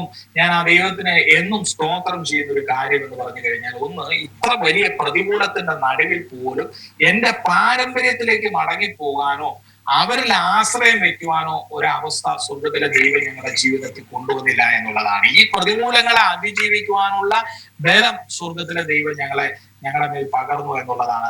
അതിൽ ഏറ്റവും ഞാൻ ഇന്നും വളരെ അത്ഭുതകരമായിട്ട് ആളുകളോട് പറയുന്ന ഒരു കാര്യം എന്ന് പറഞ്ഞാൽ, 3 വർഷം ലോകം കൊറോണ എന്ന് പറയുന്ന വലിയൊരു അവസ്ഥയിലൂടെ കടന്നുപോയപ്പോൾ, ഈ അവസ്ഥകളിലൂടെ ലോകം കടന്നു പോകുമ്പോഴും ഞങ്ങൾ സജീവമായിട്ട് ഇത്തരത്തിലുള്ള ചെറിയ കച്ചവടങ്ങളുമായി ആൾക്കൂട്ടത്തിന്റെ നടുവിൽ നിന്നാണ് പലപ്പോഴും എല്ലാ ദിവസവും കടന്നുപോയിക്കൊണ്ടിരുന്ന പച്ചക്കറിയോ ബിരിയാണിയോ എന്തെങ്കിലുമുള്ള സാധനങ്ങൾ ഉണ്ടാക്കിക്കൊണ്ട് പല സ്ഥലങ്ങളിൽ കടന്നുപോയി കച്ചവടം ചെയ്യാൻ. പലപ്പോഴും ഈ രോഗികളുള്ള ഭവനങ്ങളിൽ പോലും ഞാൻ പോയി കച്ചവടം ചെയ്തിട്ടുണ്ട്. പക്ഷേ നമ്മൾക്ക് ഏറ്റവും സന്തോഷകരമായ കാര്യം എന്ന് പറഞ്ഞാൽ, മൂന്നാമത്തെ വർഷത്തില്, അതായത് 2022 ആ അവസാന സമയത്ത് സ്കൂളുകൾ ആരംഭിക്കുന്ന സമയത്താണ് ഞങ്ങൾ ആദ്യമായിട്ട് ഒരു സാനിറ്റൈസർ വാങ്ങുന്നത്. ഒന്നാമത്തെ കാര്യം, ഞങ്ങളുടെ കയ്യിൽ സാമ്പത്തികമില്ല. അതൊരു അത്ഭുതം തന്നെയാണ്. കാര്യം ഒരു സാനിറ്റൈസറിന്റെ സംരക്ഷണം പോലും ഞങ്ങൾ മാനുഷികമായ രീതിയിൽ അതുപോലും ഞങ്ങളെ കൊണ്ട് സാധിക്കാത്തൊരു സാഹചര്യമായിരുന്നു. ഒരു സാനിറ്റൈസർ മേടിച്ച് ഉപയോഗിക്കാൻ പോലും കഴിയാത്ത ഒരു സാമ്പത്തിക ഇല്ലാത്ത ബുദ്ധിമുട്ടിലായിരുന്നു കടന്നത്. പക്ഷേ ഏറ്റവും വലിയ അത്ഭുതം എന്ന് പറഞ്ഞാൽ, ഞങ്ങളെ 4 പേരെയും കണ്ണിലെ കൃഷ്ണമണി പോലെ സ്വർഗത്തിലെ ദൈവം കാത്തു എന്നുള്ളതാണ്. ഞങ്ങൾ കടന്നുപോയ കല്യാണ വീടുകളില്, ഞങ്ങളോട് സഹകരിച്ചിരുന്ന വീടുകളിൽ പല പ്രാവശ്യം ഞങ്ങൾ ഈ ലിസ്റ്റിൽ പേര് വരികയും ഞങ്ങളെ പരിശോധിക്കുകയും ചെയ്തിട്ടുണ്ട്. കൊറോണ ടെസ്റ്റുകൾ നടത്തി. പക്ഷെ ഞങ്ങൾക്ക് ആർക്കും കൊറോണ പോസിറ്റീവ് എന്നൊരു അവസ്ഥയിലൂടെ വന്നില്ല. സ്വർഗത്തിലെ ദൈവം അതാണ് ഞങ്ങളെ അങ്ങനെ സംരക്ഷിച്ചു നിർത്തി എന്നുള്ളതാണ്. കാര്യം എന്ന് പറഞ്ഞാൽ, തന്റെ ഭക്തന്റെ അവസ്ഥ, തന്നിൽ ആശ്രയിക്കുന്ന ഒരു മനുഷ്യന്റെ അവസ്ഥ സ്വർഗത്തിലെ ദൈവം അറിയുന്ന ദൈവമാണ്. അവന് ചിലപ്പോൾ അവന് പിടിച്ചു നിൽക്കുവാൻ സാധിക്കത്തില്ല എന്നുള്ള ആ ഒരു കാര്യം ദൈവത്തിന് അറിയാം. അതുകൊണ്ട് അങ്ങനെ ഒരു പ്രതിസന്ധിയിലേക്ക് വന്നില്ല. പിന്നീട് കൊറോണ തീരുന്ന ആ ഒരു സാഹചര്യത്തിലേക്ക് വരുമ്പോഴാണ് വീണ്ടും പുതിയതായിട്ട് ചർച്ചുകളൊക്കെ ഓപ്പൺ ആകുന്ന സമയത്ത് ഞാനിങ്ങനെ ഒരു സ്ഥലത്തേക്ക് ഇങ്ങനെ പച്ചക്കറിയുമായിട്ട് കടന്നു പോയപ്പോൾ, അങ്ങനെ ഞാൻ ഒന്നുവരെ പോയിട്ടില്ല, അല്പം അകലെയുള്ള ഒരു സ്ഥലത്തിലേക്ക് കടന്നു പോയപ്പോൾ അവിടെ ഒരു സ്ഥലത്ത് വെച്ച് ഞാനൊരു ദൈവദാസനെ പരിചയപ്പെട്ടു. ദൈവദാസന് ഒരു പാസ്റ്ററെ ഞാൻ പരിചയപ്പെട്ടു. ആ പാസ്റ്റർ അപ്പോൾ എന്നോട് പറഞ്ഞത്, ഞങ്ങളുടെ സഭയുണ്ട്, അടഞ്ഞു കിടക്കുകയാണ്. അപ്പോൾ ഞങ്ങൾ ആരാധന തുടങ്ങുമ്പോൾ, അതായത് ഇനി ആരാധനയ്ക്ക് സാഹചര്യം ഒരുങ്ങുമ്പോൾ, ആരാധന തുടങ്ങുമ്പോൾ നിങ്ങൾ ആരാധനയ്ക്ക് വരാം എന്നൊരു സാഹചര്യം. അതോടൊപ്പം തന്നെ അദ്ദേഹം ഞങ്ങളുടെ ഭവനത്തിൽ വന്നു. അപ്പോൾ സ്കൂൾ തുറന്നപ്പോൾ അപ്പോൾ സ്കൂളൊക്കെ ഓപ്പൺ ആയി. അപ്പോൾ കുഞ്ഞ് ആ സമയത്ത് മോള് പഠിക്കാനായിട്ട് സ്കൂളിൽ പോയെങ്കിലും ആ CBSE സ്കൂളുകാര് ഫീസിന്റെ കാര്യത്തിൽ ഞങ്ങളോട് ഡിസ്കൗണ്ടുകളൊന്നും തരാൻ സാധിക്കത്തില്ല എന്നുള്ള രീതിയിലാണ് പറഞ്ഞത്. ആ വർഷം പൂർത്തിയായി. അതിന്റെ അടുത്ത വർഷത്തേക്ക് കടക്കണമെന്നുണ്ടെങ്കിൽ അടുത്ത വർഷം സ്കൂൾ തുറക്കുമ്പോൾ ഒരു വലിയ സംഖ്യ അടയ്ക്കണം. ആ ഒരു സാഹചര്യം 30,000 രൂപയോ 32,000 രൂപയോ ഞങ്ങളുടെ മൊത്തം ഫീസ് പെൻഡിങ് അവിടെ അടച്ചെങ്കിൽ മാത്രമേ കുഞ്ഞിനെ പഠിപ്പിക്കുവാൻ സാധിക്കുള്ളൂ. പക്ഷെ പൂനെ വെച്ച് ജനിച്ച കുഞ്ഞിനും LKGയിൽ ചേർക്കേണ്ട പ്രായവും കഴിഞ്ഞു. അപ്പോൾ മറ്റേ കുഞ്ഞിനും കൂടെ ചേർക്കണം. അങ്ങനെ ഒരു പ്രയാസത്തിലേക്ക്, ആ ഒരു വിഷയത്തിലേക്ക് അങ്ങനെ ഒരു വിഷയം ഞങ്ങൾ ഇങ്ങനെ അഭിമുഖീകരിച്ചുകൊണ്ടിരിക്കുന്ന സമയത്താണ് ചർച്ചുകൾ ആരംഭിക്കുന്ന സമയത്ത് ഞങ്ങൾ ആ പാസ്റ്ററിന്റെ അടുത്ത് പ്രാർത്ഥനയ്ക്കായിട്ട് പോയി. ആദ്യം അവിടെ കടന്നുപോയത് ഒരു വെള്ളിയാഴ്ച ദിവസം ഉപവാസ പ്രാർത്ഥനയ്ക്കായിരുന്നു ഞങ്ങൾ കടന്നുപോയത്. അവിടെ ചെന്ന് നമ്മുടെ ഏറ്റവും പുറയില് ഞാൻ അവിടെ പോയിരുന്നു. ഞാൻ ഇപ്പോഴും ഓർക്കുന്നുണ്ട് ആ സംഭവം വളരെ വ്യക്തമായിട്ട്. പക്ഷേ ആ പാസ്റ്റർ അവിടെ നിന്ന് ഇറങ്ങി പുറയിൽ വന്നു നിന്നുകൊണ്ട് എന്നോട് പറഞ്ഞു, എന്റെ അടുത്ത് വന്ന് കോളത്തിങ്ങനെ പിടിച്ചിട്ട് പറഞ്ഞു, സഹോദരൻ വചനം ശുശ്രൂഷിക്കണം എന്ന് പറഞ്ഞു. അപ്പോഴാണ് ഞാൻ എൻ്റെ ആ വിളിയെ കുറിച്ച് ഒരു കാരണം അതിന്റെ മനസ്സിലേക്ക് വീണ്ടും ഒരു ഓർമ്മപ്പെടുത്തലായിരുന്നു ആ സംഭവം. അപ്പോൾ അന്ന് മുതൽ എൻ്റെ മനസ്സില് വീണ്ടും ദൈവവേലയ്ക്ക് മുഴുവൻ ദൈവവേലയ്ക്ക് ഇറങ്ങണമെന്ന തീരുമാനം എന്റെ മനസ്സിൽ ആ തീരുമാനം വീണ്ടും എന്റെ ഹൃദയത്തിൽ ഇങ്ങനെ ആഴത്തിൽ വരുവാൻ തുടങ്ങി. അപ്പോൾ ഇന്ന് എനിക്ക് അതിനുള്ള ഒരു സാഹചര്യങ്ങൾ വന്നില്ലായിരുന്നു. കാര്യം എന്ന് പറഞ്ഞാൽ, ഒന്നാമത് ദേശത്ത് നല്ല ഒരു സംഖ്യ കടമായി. ഈ 3 വർഷത്തെ ജീവിതം, 2019 മുതൽ 2022 വരെയുള്ള ജീവിതത്തിൽ വലിയ ഒരു സംഖ്യക്ക് ഞാൻ കടമായി. വീട്ടിലേക്ക് കയറുവാൻ പറ്റാത്തൊരു സാഹചര്യം. പിന്നെ കുഞ്ഞുങ്ങള്, ഇളയ കുഞ്ഞിനെ സ്കൂളിൽ ചേർക്കണം. മൂത്ത മോളുടെ എന്ന് പറഞ്ഞാൽ സ്കൂൾ ആരംഭിക്കുമ്പോഴത്തേക്ക് ആ സ്കൂളിലേക്ക് കടന്നു പോകണമെന്നുണ്ടെങ്കിൽ ഫീസ് അവിടെ അടച്ചെങ്കിൽ മാത്രമേ അടുത്ത വർഷം അവിടത്തേക്ക് പഠിക്കുവാൻ സാധിക്കുള്ളൂ. ഇങ്ങനെയൊക്കെയുള്ള ഒരുപാട് വിഷയങ്ങൾ നിൽക്കുന്ന സാഹചര്യത്തില് ഞാൻ ഇങ്ങനെ വെച്ച് പ്രാർത്ഥിച്ചപ്പോൾ എനിക്കൊരു വലിയൊരു ആഗ്രഹം എന്റെ ഹൃദയത്തിലേക്ക് വന്നത്, ഈ വ്യവസ്ഥയായിട്ട് വചനം പഠിക്കണം, ഏതെങ്കിലും ഒരു കോളേജിൽ പോയി പഠിക്കണമെന്ന് തന്നെ എന്റെ ഹൃദയത്തിൽ വലിയ ഒരു പ്രേരണ എനിക്ക് കടന്നു വന്നു. അങ്ങനെ ഞാൻ അന്ന് കടന്നു പോകുന്ന സഭയിലും അവിടുത്തെ മറ്റു വിശ്വാസികളോടും ദൈവദാസന്മാരോടും ഒക്കെ ഞാൻ ഈ വിഷയം പങ്കുവച്ചപ്പോൾ എനിക്ക് എല്ലാ ഭാഗത്തു നിന്നും ഒരു നിരുത്സാഹപ്പെടുത്തുന്ന ഒരു സംസാരമാണ് എല്ലാവരും ഉണ്ടായത്. എല്ലാവരും എന്നോട് പറഞ്ഞത്, ഇപ്പോഴത്തെ നിങ്ങളുടെ സാഹചര്യം അനുസരിച്ച് നിങ്ങളെ കൊണ്ട് മുഴുവൻ സമയം സുവിശേഷ വേല ചെയ്യുവാൻ സാധിക്കത്തില്ല. ഒന്നാമത്തെ കാര്യം, നിങ്ങൾ വീട്ടുകാരുമായിട്ട് ഇത്രയും പ്രശ്നങ്ങൾ, ബന്ധുക്കളുമായിട്ട് പ്രശ്നം, പിതാവുമായിട്ട് പ്രശ്നം, നിങ്ങൾക്ക് കിടക്കാൻ പോലും സ്ഥലമില്ല. രണ്ടാമത്തെ വിഷയം എന്ന് പറഞ്ഞാൽ, നിങ്ങൾ വലിയ കടത്തിലൂടെ കടന്നു പോകുന്നു. മൂന്നാമത്തെ വിഷയം എന്ന് പറഞ്ഞാൽ, നിങ്ങളുടെ കുഞ്ഞുങ്ങളെ പഠിപ്പിക്കണം. അപ്പോൾ ഇത്രയും പ്രശ്നത്തിന്റെ നടുവിൽ ഇരുന്നുകൊണ്ട് നിങ്ങൾ വീണ്ടും ദൈവവേലയ്ക്ക് എന്ന് പറഞ്ഞ് ഇറങ്ങിക്കഴിഞ്ഞാൽ ഇത് അവസാനം നിങ്ങൾക്ക് ഒന്നും ചെയ്യാൻ പറ്റാത്ത സാഹചര്യം വരും. അവസാനം ദൈവനാമം ദൂഷിക്കപ്പെടും. അതുകൊണ്ട് നിങ്ങൾ അത്തരത്തിലൊരു തീരുമാനം ഇപ്പോൾ എടുക്കരുത്. ഇങ്ങനെയാണ് എന്നോട് ഒരുപാട് പേര് എന്നോട് ആലോചന പറഞ്ഞത്. പക്ഷെ എനിക്ക് വ്യക്തമായിട്ട് ദൈവത്തിന്റെ ആത്മാവ് എനിക്ക് ഗൈഡ് ചെയ്തു. എന്നോട് പറയുന്നത്, ഞാൻ വീണ്ടും ദൈവവചനം പഠിക്കുവാൻ കടന്നു പോകണം, ദൈവവചനം പഠിക്കുവാൻ സെമിനാരിയിൽ പോകണം. ഇങ്ങനെ തന്നെ ഒരു ശക്തമായിട്ട് എന്നോട് ദൈവത്തിന്റെ പരിശുദ്ധാത്മാവ് സംസാരിച്ചുകൊണ്ടിരുന്നു. അപ്പോൾ അങ്ങനെ ഞാൻ ഇതിനു വേണ്ടിയിട്ട് ഞാൻ പല സ്ഥലങ്ങളിലും അന്വേഷിച്ചു. അപ്പോൾ ഞാനൊരു ദേവദാസൻ മുഖാന്തരം ഞാനൊരു ബൈബിൾ കോളേജിൽ അന്വേഷിച്ചപ്പോൾ ആ കോളേജ് ഏതാണ്ട് ഞങ്ങളുടെ വൺ സൈഡ് ഞങ്ങളുടെ വീട്ടിൽ നിന്നും ഏതാണ്ട് ഒരു 45-50 കിലോമീറ്റർ അകലമുണ്ട്. അപ്പോൾ അവിടെ നിന്ന് പഠിക്കുക മാത്രമേ മാറുള്ളൂ. 50 കിലോമീറ്റർ കൂടുതലുണ്ട്. അപ്പോൾ അവിടുത്തെ ഫീസ് കാര്യങ്ങൾ, എന്റെ അവസ്ഥയൊക്കെ ഞാൻ അവരോട് പങ്കുവെച്ചപ്പോഴും അവര് ഫീസിൽ ഡിസ്കൗണ്ടുകളോ കാര്യങ്ങളോ അങ്ങനെയൊന്നും പറഞ്ഞില്ല. ഒന്നും തരാൻ പറ്റുമെന്നോ, എന്തെങ്കിലും നിങ്ങളെ പഠിപ്പിക്കാമെന്നോ അങ്ങനെ എന്തെങ്കിലും ഒരു ഉറപ്പോ അങ്ങനെയൊന്നും എന്നോട് പറഞ്ഞില്ല. അപ്പോൾ എനിക്ക് എന്തോ അവിടെ പഠിക്കുന്നത് ദൈവഹിതമായിട്ട് തോന്നിയില്ല. അപ്പോൾ എന്റെ ഹൃദയത്തിലും പെട്ടെന്ന് വന്നാൽ ഇപ്പോൾ അവിടെ പഠിക്കുവാനുള്ള സമയമായിട്ടില്ല എന്നൊരു ധാരണയായിരുന്നു. പക്ഷെ ഞാന് തൃശ്ശൂരുള്ള ഒരു കല്യാണത്തിന് ഒരു വൈഫിന്റെ കൂടെ പഠിച്ചൊരു കുട്ടി, അവര് വിശ്വാസിയായിരുന്നു. അപ്പോൾ അവര് ഞങ്ങൾ വിശ്വാസിലാണെന്ന് അറിഞ്ഞപ്പോൾ ഞങ്ങളെ ബന്ധപ്പെട്ടു. അങ്ങനെ അവരുടെ വീട്ടിൽ ഒരു കല്യാണത്തിന് ഞങ്ങളെ ക്ഷണിച്ചു. അങ്ങനെ ഞാൻ ആ കല്യാണത്തിന് ഞങ്ങൾ കുടുംബമായിട്ട് തൃശ്ശൂരിൽ പോയി. തൃശ്ശൂരിൽ ചെന്നപ്പോൾ അവിടെ വെച്ച് പരിചയപ്പെട്ട, അവിടെ കണ്ട ദൈവദാസന്മാർ, അവിടെ ഒരു സഹോദരിയാണ് എനിക്ക് പായിപ്പാടുള്ള ഒരു ന്യൂ ഇന്ത്യ ബൈബിൾ സെമിനാരിയിലെ ഒരു രജിസ്ട്രാറിന് ഷായിസാർ എന്ന് പറയുന്ന ഒരു സാറ് അദ്ദേഹത്തിന്റെ ഫോൺ നമ്പർ തന്നു. അപ്പോൾ ഞാൻ ഈ ദൈവദാസനെ വിളിച്ചിട്ട് ഞാൻ അദ്ദേഹത്തോട് ഞങ്ങളുടെ സാഹചര്യങ്ങളെല്ലാം പറഞ്ഞു. ഞാൻ തൃശ്ശൂർ റെയിൽവേ സ്റ്റേഷനിൽ ഇരുന്നാണ് വിളിക്കുന്നത്, രാത്രിയിലാണ് വിളിച്ചപ്പോൾ ഈ ദേവദാസിനോട് ഞാൻ സാഹചര്യങ്ങളൊക്കെ പറഞ്ഞപ്പോൾ അദ്ദേഹം ഇത്ര മാത്രമാണ് എന്നോട് പറഞ്ഞത്, ഫീസ് ഇല്ല എന്ന കാര്യത്തിൽ കാരണം കൊണ്ട് ഞങ്ങൾ ആരെയും ഈ സ്ഥാപനത്തിൽ നിന്ന് ഇന്ന് വരെ പറഞ്ഞു വിട്ടിട്ടില്ല എന്ന് പറഞ്ഞു. രണ്ടാമത്തെ ഒരു കാര്യം എന്ന് പറഞ്ഞാല്, ആ പായിപ്പാട് എന്ന് പറഞ്ഞ ബൈബിൾ കോളേജ് എന്ന് പറഞ്ഞാൽ എന്റെ വീട്ടിൽ നിന്ന് 40 കിലോമീറ്റർ മാത്രമേ അകലമുണ്ടായിരുന്നു. അപ്പോൾ ഞാൻ ഹൃദയത്തിൽ തീരുമാനമെടുത്താൽ അവിടെ തന്നെ കടന്നുപോയി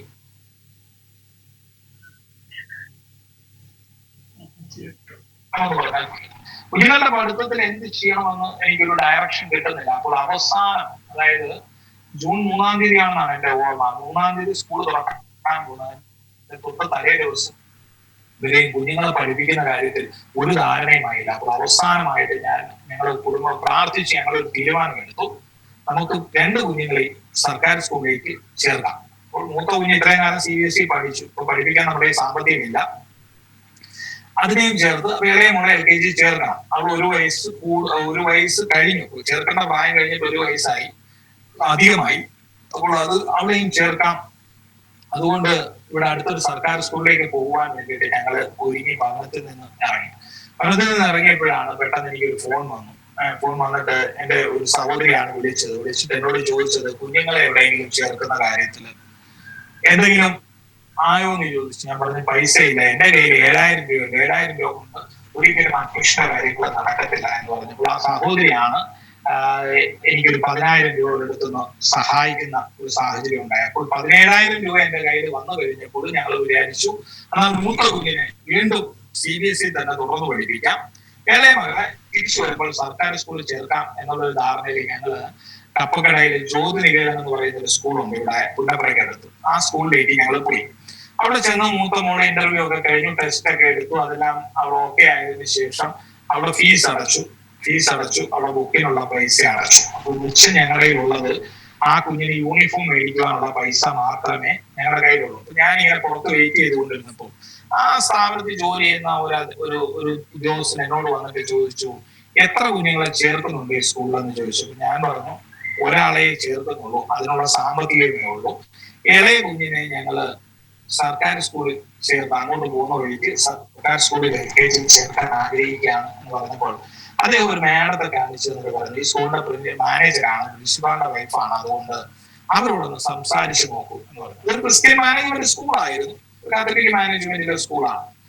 അപ്പോൾ ഞാൻ വൈഫിനോട് പറഞ്ഞ മേഡത്തോടൊന്ന് സംസാരിക്കും. വൈഫ് ഞാൻ നമ്മുടെ ജീവിത സാഹചര്യങ്ങൾ അവരോട് പറഞ്ഞു കഴിഞ്ഞപ്പോൾ ആ മേഡം ചോദിച്ചു, നിങ്ങളുടെ കയ്യിൽ എന്തുണ്ട് എന്നാണ് ചോദിച്ചപ്പോൾ ഞങ്ങളുടെ കയ്യിൽ അന്നേരം അവസാനം 3,000 രൂപയോളം മിച്ചമുണ്ടായിരുന്നു. അത് മൂത്ത മോൾക്ക് യൂണിഫോമിന് വേണ്ടി വെച്ചിരിക്കുന്ന പൈസയാണ് എന്ന് ഞങ്ങൾ അവരോട് പറഞ്ഞപ്പോൾ പറഞ്ഞു, യൂണിഫോം ഒരു മാസം കഴിഞ്ഞ് വാങ്ങിച്ചാൽ മതി, ഞാൻ ഒരു മാസത്തെ സാവകാശം നിങ്ങൾക്ക് തരാം, നിങ്ങൾ ഈ പൈസ കൊടുത്ത് അടലെ കുട്ടിയുടെ പുസ്തകം വാങ്ങിക്കുക, അതിനുശേഷം അതിന്റെ പുസ്തകം വാങ്ങിക്കുക, അവളുടെ ഡിപ്പോസിറ്റ് പൈസ പിന്നീട് തന്നാൽ മതി എന്ന് പറഞ്ഞു. 6 മാസം കഴിഞ്ഞിട്ട് തന്നാൽ മതി എന്നാണ് ആ മാഡം ഞങ്ങളോട് പറഞ്ഞത്. അങ്ങനെ ഈ 2 കുഞ്ഞുങ്ങളെയും ആ സ്കൂളിൽ പഠിപ്പിക്കുവാനുള്ളൊരു ഭാഗ്യം സ്വർഗത്തിലെ ദൈവം അത് ഞങ്ങൾക്ക് തന്നു. ഞങ്ങളുടെ സാഹചര്യങ്ങൾ വെച്ച് നോക്കിയാൽ അതിന് യാതൊരു സാധ്യതയും ഇല്ലായിരുന്നു, എങ്കിലും ദൈവം അങ്ങനെ ചെയ്തു. മാഡം ഞങ്ങൾക്ക് തന്ന ഒരു ഉപദേശം എന്ന് പറഞ്ഞാൽ ഇങ്ങനെയാണ് പറഞ്ഞത്, നിങ്ങളുടെ ഉള്ള പൈസ കൊണ്ട് ഇളയ മകളുടെ പുസ്തകം വാങ്ങിക്കുക, കുഞ്ഞിന്റെ ഡിപ്പോസിറ്റ് പൈസ നിങ്ങൾ 6 മാസം കഴിഞ്ഞ് തന്നാൽ മതി, യൂണിഫോം ഇപ്പൊ ഉടനെ വാങ്ങിക്കണ്ട, ഒരു മാസത്തെ സാവകാശം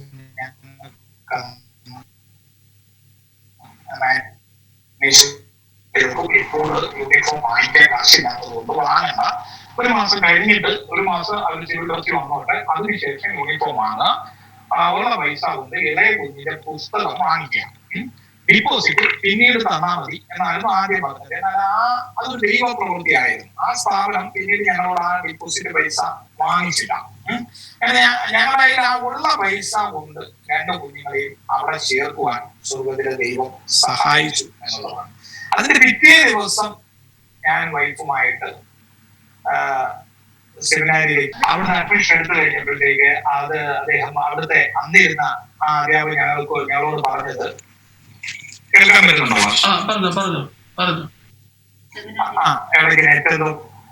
അവിടെ അന്ന് ഞങ്ങൾ അവിടെ കോളേജിലേക്ക് പോവുകയും കോളേജിൽ അഡ്മിഷൻ എടുക്കുകയും ചെയ്തു. അന്ന് പക്ഷെ അവിടെ ഇരുന്ന അധ്യാപകൻ ഞങ്ങളോട് പറഞ്ഞത്, നിങ്ങൾ പോയി വന്നാൽ മതി, കുടുംബമായിട്ട് പാർക്കുന്ന ഒരു വ്യക്തിയല്ലേ, ഞങ്ങളുടെ സാഹചര്യങ്ങൾ കേട്ട് കഴിഞ്ഞപ്പോൾ പറഞ്ഞു, നിങ്ങൾ പോയി വരിക, 40 കിലോമീറ്റർ ദൂരമേ ഉള്ളൂ, നിങ്ങൾക്ക് സഞ്ചരിക്കാൻ പറ്റുന്ന ദൂരമാണ്, അതുകൊണ്ട് പോയി വരിക, നിങ്ങൾ ഇവിടെ ക്യാമ്പസിൽ താമസിക്കേണ്ട എന്ന് പറഞ്ഞു, ഹോസ്റ്റലിൽ താമസിക്കേണ്ട എന്ന് പറഞ്ഞു. എന്നാൽ അവിടെ എനിക്ക് MBA-ലാണ് അഡ്മിഷൻ തന്നത്. 3 വർഷത്തെ കോഴ്സിനായിരുന്നു, ITI കോളേജാണ് അത്, 3 വർഷത്തെ കോഴ്സിനാണ് അഡ്മിഷൻ തന്നത്. അങ്ങനെ ഞങ്ങൾ അഡ്മിഷനൊക്കെ എടുത്തുകൊണ്ട് വന്നതെങ്കിലും ഞങ്ങൾ അന്ന് ഒരുപാട് പലിശക്കടത്തിന്റെ നടുക്ക് നിൽക്കുന്നതായിരുന്നു, പലിശക്കടത്തിന്റെ നടുവിലാണ്. അപ്പൊ ആളുകൾക്ക് ഞങ്ങൾ വൈകുന്നേരമാകുമ്പോൾ ഒരുപാട് കളക്ഷൻകാർക്ക് പൈസ കൊടുക്കണം. കാര്യം ഞങ്ങൾ പല പ്രാവശ്യത്തെ പല ആവശ്യങ്ങൾക്ക് വേണ്ടിയിട്ട് പല വ്യക്തികൾ സാധനങ്ങൾ വാങ്ങിക്കാനും ഒക്കെയായിട്ട് കടം വാങ്ങിച്ചിട്ടുള്ള പൈസയാണ്. അപ്പോൾ ഇവരൊക്കെ പൈസ അന്വേഷിക്കുന്നത്. അപ്പൊ രാവിലെ തൊട്ട് വൈകിട്ട് വരെ ഞാൻ കച്ചവടം ചെയ്തുകൊണ്ടിരുന്ന സമയത്ത് എനിക്ക് അത് കൃത്യമായിട്ട് അടയ്ക്കാൻ സാധിക്കത്തില്ലായിരുന്നു. അപ്പോൾ ഇപ്പൊ ഞാൻ രാവിലെ ഞാനൊരു 6:30 ആകുമ്പോഴത്തേക്ക് ഞാൻ വീട്ടിൽ നിന്ന് ഇറങ്ങി ബസ്സിൽ കയറി തിരുവല്ലായിരുന്നു പായിപ്പാട് പോയി കോളേജിൽ പോയിട്ട് 4:45 ആകുമ്പോൾ അവിടെ നിന്ന് ഇറങ്ങിയിട്ട് ഞാൻ വീട്ടിൽ വരുമ്പോൾ 6:30 ആകും. അപ്പൊ ഇതുകൊണ്ട് എനിക്കിത് കട അടഞ്ഞു പോയി. ചുരുക്കി പറഞ്ഞു കഴിഞ്ഞാൽ എന്റെ ആ പച്ചക്കറി വെച്ചുകൊണ്ടിരുന്ന ചെറിയ സ്ഥാപനം ഉണ്ടായിരുന്നു ഞാൻ അവസാന സമയം, അത് അടഞ്ഞുപോയി. അപ്പോൾ കടക്കാർ വന്ന് വലിയ ബുദ്ധിമുട്ടുകളൊക്കെ ഇങ്ങനെ സംസാരങ്ങളും പ്രയാസം. അപ്പോൾ ഒരു ദിവസം ഞാൻ ചാപ്പലിന്റെ ടൈമിൽ ഞാൻ പുറത്തേക്ക് വരാൻ തുടങ്ങിയപ്പോൾ, ചാപ്പലിലേക്ക് വരാൻ നോക്കിയപ്പോഴത്തേക്ക് എന്റെ ഫോണിൽ 11 മിസ് കോൾ ഇങ്ങനെ കണ്ടു. പല ആളുകൾ പല സ്ഥലങ്ങളിൽ നിന്ന് പൈസ കൊടുക്കുവാൻ വേണ്ടിയിട്ട് അത് തിരിച്ചു കൊടുക്കാത്തത് കൊണ്ട്, താമസിക്കുന്നത് കൊണ്ട് പലരും വിളിച്ചതാണ്. അപ്പോൾ ഇവരോടൊക്കെ സമാധാനം പറഞ്ഞെങ്കിൽ മാത്രമേ എനിക്ക് തിരിച്ച് ക്ലാസ്സിലേക്ക് കയറുവാൻ സാധിക്കുള്ളൂ. അപ്പോൾ പെട്ടെന്ന് എന്റെ ഹൃദയത്തിൽ എനിക്ക് തന്നെ ഒരു വലിയ വിഷമവും പ്രയാസവും കടന്നു വന്നു. ഞാൻ വിചാരിച്ചത് എനിക്ക് ദൈവവിളി ഇല്ലായിരിക്കും, അല്ലെങ്കിൽ എനിക്ക് ഇപ്പോൾ ഈ ആളുകളൊക്കെ പറഞ്ഞതുപോലെ ഞാൻ ഇപ്പോൾ ഈ മുഴുവൻ സമയ ശുശ്രൂഷ അല്ലെങ്കിൽ പഠിക്കുവാൻ ഇറങ്ങുവാനുള്ള ഒരു സാഹചര്യം ഇല്ലായിരിക്കാം എന്ന് തന്നെ ആളുകൾ പറഞ്ഞതാണ് കറക്റ്റ്. എന്റെ തീരുമാനം തെറ്റായിരുന്നു എന്ന് പോലും ഞാൻ ചിന്തിച്ചു. അങ്ങനെ ചിന്തിച്ചുകൊണ്ട് ഞാൻ അന്നേരം ഹൃദയത്തിൽ ഒരു തീരുമാനമെടുത്തു. തൽക്കാലം ഞാൻ ഇന്നത്തുകൊണ്ട് പഠനം നടത്തിയിട്ട് വീണ്ടും ജോലി തന്നെ പോവാം. അപ്പൊ ഈ കാശുകളൊക്കെ കൊടുത്തു തീർത്തിട്ട് പിന്നെ പഠിക്കാൻ വരാം എന്നുള്ളൊരു ഇതിൽ ഞാൻ ചാപ്പലിലേക്ക് ചെന്നു. ചാപ്പലിൽ ചെന്ന് സംസാരിച്ച ആ ദൈവദാസൻ മോശയെ ദൈവം കമ്മീഷൻ ചെയ്ത്, അതായത് മോശയെ തന്റെ ശുശ്രൂഷയ്ക്ക് വേണ്ടി വിളിച്ചു വേർതിരിച്ച് അല്ലെങ്കിൽ ഉൾപ്പടപ്പിൽ നിന്ന് സംസാരിച്ച ഭാഗത്ത് നിന്നാണ് അന്ന് ചാപ്പലിൽ സംസാരിച്ചത്. ദൈവദാസ് പറഞ്ഞ ചില വാക്യങ്ങൾ എന്റെ ഹൃദയത്തിൽ സ്പർശിച്ചു. മോശ ഒരുപാട് ഒഴിവഴികൾ അദ്ദേഹത്തോട് പറയുന്നുണ്ട്, ദൈവത്തോട് പറയുന്നുണ്ട്, ശുശ്രൂഷയിൽ നിന്നും ഒഴിവാക്കുവാൻ വേണ്ടിയിട്ട് തന്റെ കുറവുകളാണ് പറയുന്നത്. നിങ്ങളെ ഇവിടെ വിളിച്ചത് ദൈവത്തിന്റെ പദ്ധതി പ്രകാരമാണ് വിളിച്ചത്. അപ്പോൾ നിന്റെ കുറവുകളെ പരിഹരിക്കുവാൻ ശക്തനായ ഒരു ദൈവമാണ് നിന്നെ വിളിക്കുന്നത് എന്നുള്ള രീതിയിലുള്ള ഒരു ദൂത് എനിക്ക് അവിടെ നിന്ന് കിട്ടി. അപ്പോൾ എന്റെ പ്രയാസങ്ങളുടെ നടുവിൽ, എന്റെ ഈ കടഭാരത്തിന്റെ നടുവിൽ സ്വർഗത്തിന്റെ ദൈവം ഒരു പ്രത്യേക പദ്ധതി പ്രകാരമാണ് എന്നെ ഈ കോളേജിലേക്ക് അയച്ചതെന്നും ദൈവം അയച്ചതുകൊണ്ട് എന്റെ സാഹചര്യങ്ങളെ മാറ്റി എന്നെ മുന്നോട്ട് നയിക്കുവാൻ സ്വർഗത്തിലെ ദൈവം ശക്തനാണെന്നും എന്റെ ഹൃദയത്തിൽ അന്നേരം എനിക്ക് അങ്ങനെ ഒരു ധൈര്യം ആ മെസ്സേജ് കേട്ടപ്പോൾ എന്റെ ഹൃദയത്തിൽ കടന്നു. എന്റെ ഈ സാഹചര്യങ്ങളെയൊക്കെ മാറ്റുവാൻ ദൈവം ശക്തനാണെന്ന് ഞാൻ വിശ്വസിച്ചു. അന്ന് ഞാൻ ഉറച്ചൊരു തീരുമാനം ആ ചാപ്പലിനുള്ളിൽ നിന്ന് എടുത്ത് എന്ത് പ്രയാസങ്ങൾ കടന്നു വന്നാലും ഞാൻ ഈ കോഴ്സ് കംപ്ലീറ്റ് ചെയ്യും എന്ന് ഞാൻ ഹൃദയത്തിൽ ഒരു തീരുമാനമെടുത്തു എന്ന് മാത്രമല്ല, ഞാൻ ഭവനത്തിൽ ചെന്ന് വൈഫിനോട് പറയുകയും ചെയ്തു. ഞാൻ എന്നിങ്ങനെ എന്റെ ഹൃദയത്തിൽ ഒരു തീരുമാനമെടുത്തു. ഇനി ഞാൻ ഒരിക്കലും ഞാൻ ഈ ദൈവപ്രവൃത്തിയെ സംശയിക്കത്തില്ല, എന്റെ വിളിയെ സംശയിക്കത്തില്ല. അങ്ങനെ ഒരു ദൂത് ഇന്ന് ദൈവദാസനിലൂടെ ഞാൻ കേട്ടു, അവിടുത്തെ അധ്യാപകരിലൂടെ കേട്ടു എന്ന് പറഞ്ഞു. അപ്പോൾ അന്ന് ഞാൻ വിശ്വാസത്താൽ ഒരു കാര്യം പറഞ്ഞു. അത് സത്യത്തിലെ വിശ്വാസത്താൽ പറഞ്ഞാണ്, അത് കള്ളമായിരുന്നു. ഞാൻ കാശ് കൊടുക്കാനുള്ളതോട് ഞാൻ ഇത്രേ പറഞ്ഞുള്ളൂ, എനിക്കൊരു ജോലി കിട്ടി, ഞാൻ ശമ്പളം കിട്ടുമ്പോൾ നിങ്ങൾക്ക് കാശ് തരാം എന്നാണ് ഞാൻ പറഞ്ഞത്. അപ്പോൾ എന്നെ വിളിച്ചത് ദൈവമാണ്. അപ്പോൾ എന്റെ വൈഫ് എന്നോട് പറഞ്ഞു, ജോലി കിട്ടിയെന്ന് പറഞ്ഞിട്ടുണ്ടെങ്കിൽ സ്വർഗ്ഗത്തിലെ ദൈവം ശമ്പളവും തരും എന്ന് പറഞ്ഞു. അന്നത്തെ സാഹചര്യം എന്ന് പറഞ്ഞാൽ ഞങ്ങളൊരു സഭയിൽ സാധാരണ വിശ്വാസികളാണ്. ഞങ്ങളവിടെ കടന്നു പോകുന്നത് മാത്രമേ ഉള്ളൂ. ഞങ്ങൾക്ക് ദശാംശം തരുവാനോ അല്ലെങ്കിൽ സപ്പോർട്ട് തരുവാനോ ഒന്നും ആരും ഇല്ലാത്ത ഒരു സാഹചര്യമാണ്. നമുക്ക് യാത്ര ചെയ്യാൻ തന്നെ 100-120 രൂപ ഒരു ദിവസം വേണം. അതോടൊപ്പം തന്നെ ഈ 4 ജീവന്റെ അവരുടെ സംരക്ഷണം, അതായത് എന്റെയും വൈഫിന്റെയും 2 മക്കളുടെയും ചെലവുകൾ നടക്കണം, അവരുടെ പഠനം നടക്കണം. ഇങ്ങനെ നമ്മൾ മുന്നോട്ട് നോക്കിക്കഴിഞ്ഞാൽ ഒരുപാട് പ്രയാസങ്ങളും പ്രതിസന്ധികളും ഉണ്ടായിരുന്നു. അത് എനിക്ക് തന്നെ ഇടയ്ക്ക് ഹൃദയത്തിൽ തോന്നാറുണ്ട്, ഈ കോഴ്സ് പൂർത്തിയാക്കുവാൻ എന്നെക്കൊണ്ട് സാധിക്കുമോ കാര്യം. പക്ഷെ ഞാൻ ഉറപ്പിച്ച് പറയുന്ന ഒരു കാര്യമുണ്ട്, ഇന്ന് ഞാൻ പറയുന്ന എല്ലാവരോടും പറയുന്ന ഒരു കാര്യമുണ്ട്. എന്റെ മക്കൾക്ക് 1 മാസം പോലും ഫീസ് മുടങ്ങുകയോ എന്റെ ഭവനത്തിൽ ഭക്ഷണം മുടങ്ങുകയോ എന്റെ യാത്ര മുടങ്ങുകയോ ചെയ്തിട്ടില്ല. എന്നാൽ എനിക്ക് ശുശ്രൂഷ ഇല്ലായിരുന്നു, എനിക്ക് സപ്പോർട്ട് ചെയ്യാൻ ആരും ഇല്ലായിരുന്നു, അത് വേറൊരു വശമാണ്. പക്ഷേ ആ വിളിച്ച ദൈവം തക്ക സമയങ്ങളിൽ എന്നെ സംരക്ഷിക്കുവാനുള്ള അല്ലെങ്കിൽ എന്നെ വഴി നടത്തുവാനുള്ള ആ കാക്കകളെ എന്റെ അരികിലേക്ക് എത്തിച്ചു എന്നുള്ളതാണ് ദൈവത്തിന് സ്തോത്രം. ഞാൻ ഇന്നും പറഞ്ഞു, കുഞ്ഞുങ്ങളുടെ പഠനത്തിന് തന്നെ 4000 രൂപയോളം ഫീസ് വേണം, എന്റെ യാത്രയ്ക്ക് പൈസ വേണം, ഭക്ഷണം കഴിക്കുവാൻ പൈസ വേണം. ഞങ്ങൾ ഉറച്ച തീരുമാനം എടുത്തുകൊണ്ട് ഞങ്ങൾ ഈ കോഴ്സ് കംപ്ലീറ്റ് ചെയ്യും എന്നൊരു തീരുമാനം ഹൃദയത്തിലേക്ക് വന്നു കഴിഞ്ഞപ്പോൾ, ഞങ്ങൾ ഉറച്ചു നിൽക്കുമെന്ന് കണ്ടു കഴിഞ്ഞപ്പോൾ ഞങ്ങളുടെ എല്ലാ ജീവിത സാഹചര്യങ്ങളെയും സ്വർഗ്ഗത്തിലെ ദൈവം മാറ്റി എന്ന് പറഞ്ഞു കഴിഞ്ഞാൽ വിളിച്ച ദൈവം അതിനനുസരിച്ച് എന്റെ ജീവിതത്തിൽ പ്രവർത്തിക്കുവാൻ തുടങ്ങി എന്നുള്ളതാണ്. എന്റെ ഈ ഏകദേശം ഒരു 4-5 മാസങ്ങൾ കൊണ്ട് എന്റെ കടം പൂർണ്ണമായിട്ടും തീർന്നു. എങ്ങനെ തീർന്നു എന്ന് എനിക്ക് ഇന്നും അറിയത്തില്ല. ആ കടബാധ്യതയിൽ നിന്ന് ദൈവം എന്നെ വിടുവിച്ചു. കൃത്യമായിട്ട് എന്റെ കുഞ്ഞുങ്ങളുടെ ഫീസ് സ്വർഗത്തിലെ ദൈവം അടച്ചു. ഞങ്ങളുടെ യാത്ര ദൈവം ക്രമീകരിച്ചു. അത് യാത്ര ചെയ്യുന്ന സമയത്ത് ഞാൻ ഒരുപാട് വിഷയങ്ങളുണ്ട്. ഞാൻ എല്ലാ വിഷയങ്ങളിലേക്കും കടക്കുന്നില്ല. ചില കാര്യങ്ങളോട് പറയാം, ഉദ്രയുടെ കാര്യങ്ങളോട് പറയണമെന്ന് തോന്നുന്നു പറയുകയാണ്. അന്ന് ഈ ബസ്സിലൊക്കെ യാത്ര ചെയ്യുന്ന സമയത്ത് 1-ാം വർഷത്തെ കാര്യമാണ് ഞാൻ പറഞ്ഞത്. ഫസ്റ്റ് ഇയർ പഠിച്ചുകൊണ്ടിരുന്നത്. അപ്പോൾ 2022 ബസ് യാത്ര ചെയ്തുകൊണ്ടിരുന്ന സമയത്ത് ഒരു ദിവസം ഞാനിങ്ങനെ വളരെ വിഷമത്തിൽ ഞാനിങ്ങനെ നോക്കി. കാര്യം മഴയുണ്ട്, ഞാൻ ട്രാൻസ്പോർട്ട് ബസ്സിൽ കയറുന്നു, ഒരു തിരുവല്ല സ്റ്റാൻഡിൽ ഇറങ്ങുന്നു, അവിടുന്ന് പിന്നെ ഒരു ബസ് കയറുന്നു, പിന്നെ അവിടുന്ന് പായിപ്പാട് ചെയ്യുന്നു, അവിടുന്ന് ഒരു 1.5 കിലോമീറ്റർ നടക്കുന്നു, ഇങ്ങനെ കുടലിലേക്ക് പോകുന്നു. അപ്പം എന്നോട് ദൈവാത്മാവ് പറഞ്ഞു, അടുത്ത വർഷം നീ ഒരു പുതിയ വണ്ടിയിലെ കോളേജിൽ പോകുന്നു. അതൊരു ദൈവത്തിന്റെ വാഗ്ദത്തമായിരുന്നു. പക്ഷെ ആ സാഹചര്യം അന്നത്തെ ഏറ്റവും കൂടുതൽ എനിക്ക് കൈത്താങ്ങലായത് ആ സെമിനാരിയിലെ ചില അധ്യാപകർ ഞങ്ങൾക്ക് വളരെ സഹായമായിരുന്നു എന്ന് പറഞ്ഞു കഴിഞ്ഞാൽ, അതിലൊരു അധ്യാപകൻ വേറെ ആവശ്യത്തിന് ഈ അമ്പലപ്പുഴയുടെ പ്രദേശത്ത് വന്നപ്പോൾ, സി ജേക്കബ് എന്നാണ് അദ്ദേഹത്തിന്റെ പേര്. ആ അധ്യാപകൻ വന്നപ്പോൾ ആ അധ്യാപകൻ ഞങ്ങൾ അന്ന് താമസിച്ചുകൊണ്ടിരുന്ന ഷെഡിൽ വന്നു.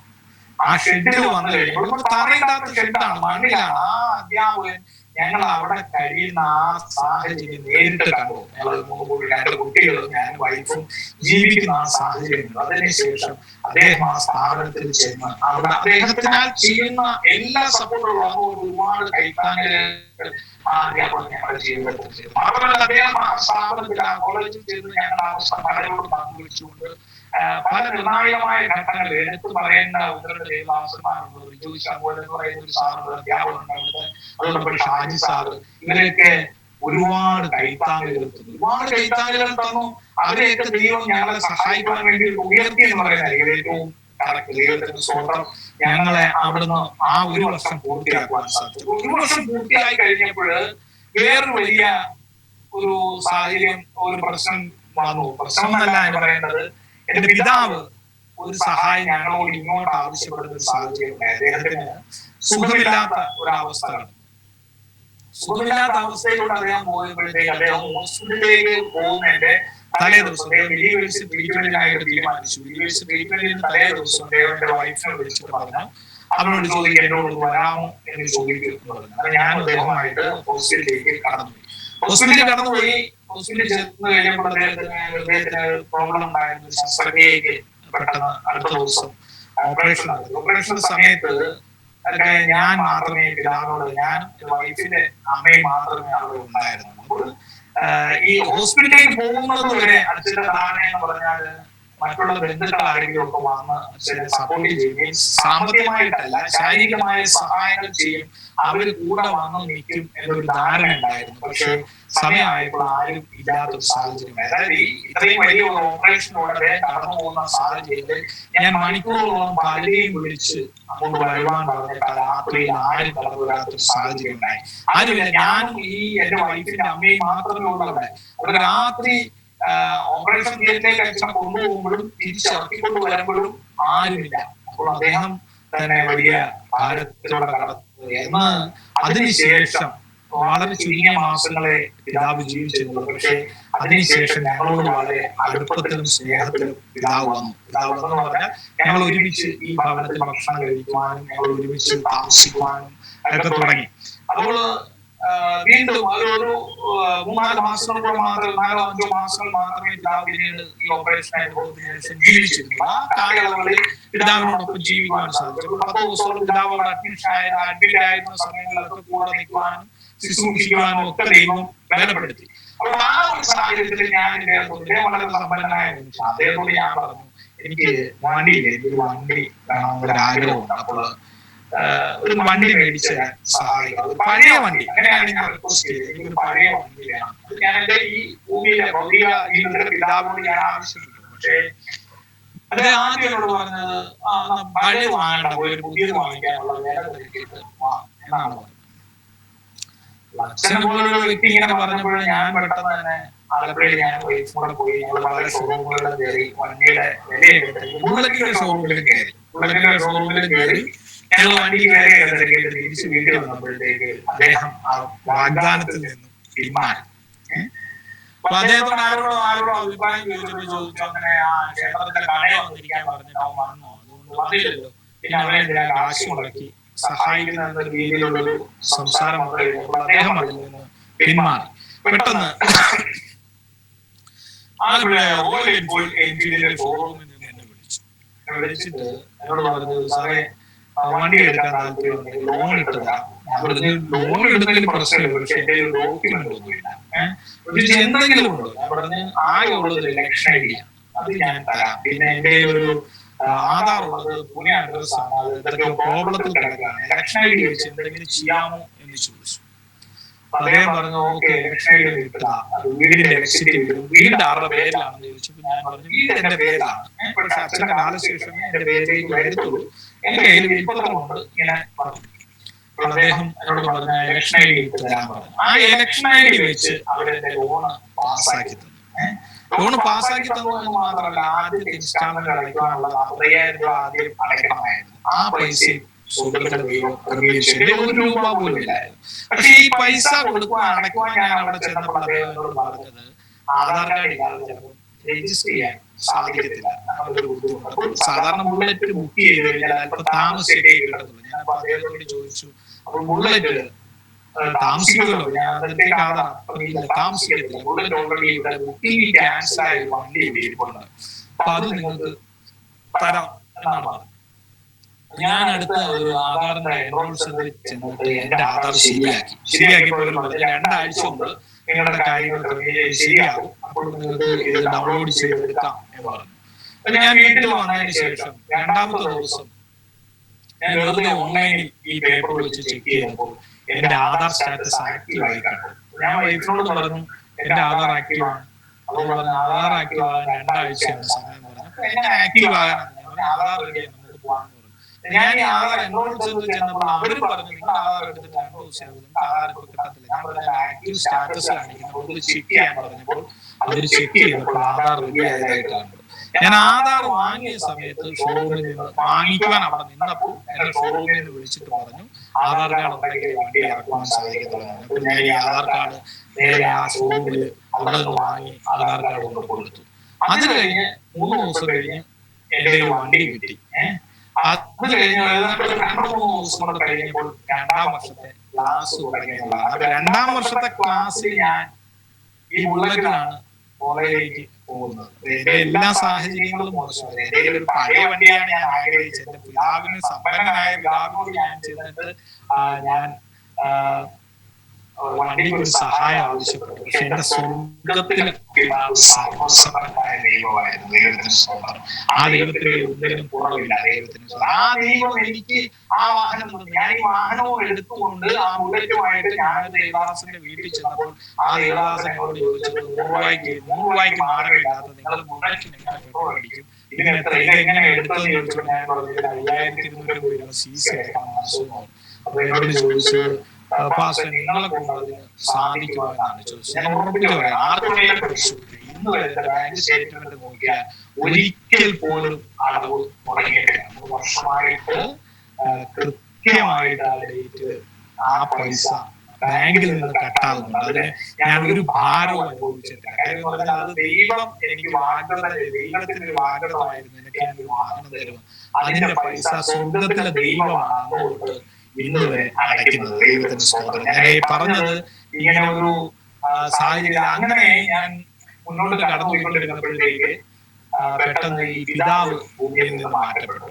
രാവിലെ അദ്ദേഹം വെളുപ്പിനെ എന്നോട് പറഞ്ഞു, എന്നെ വിളിച്ചുകൊണ്ടിട്ട് ഇങ്ങനെ ക്ഷീണാവസ്ഥയാണെന്ന് പറഞ്ഞപ്പോൾ ഞങ്ങൾ ഒരുമിച്ചാണ് ഹോസ്പിറ്റലിലേക്ക് കടന്നുപോയത്.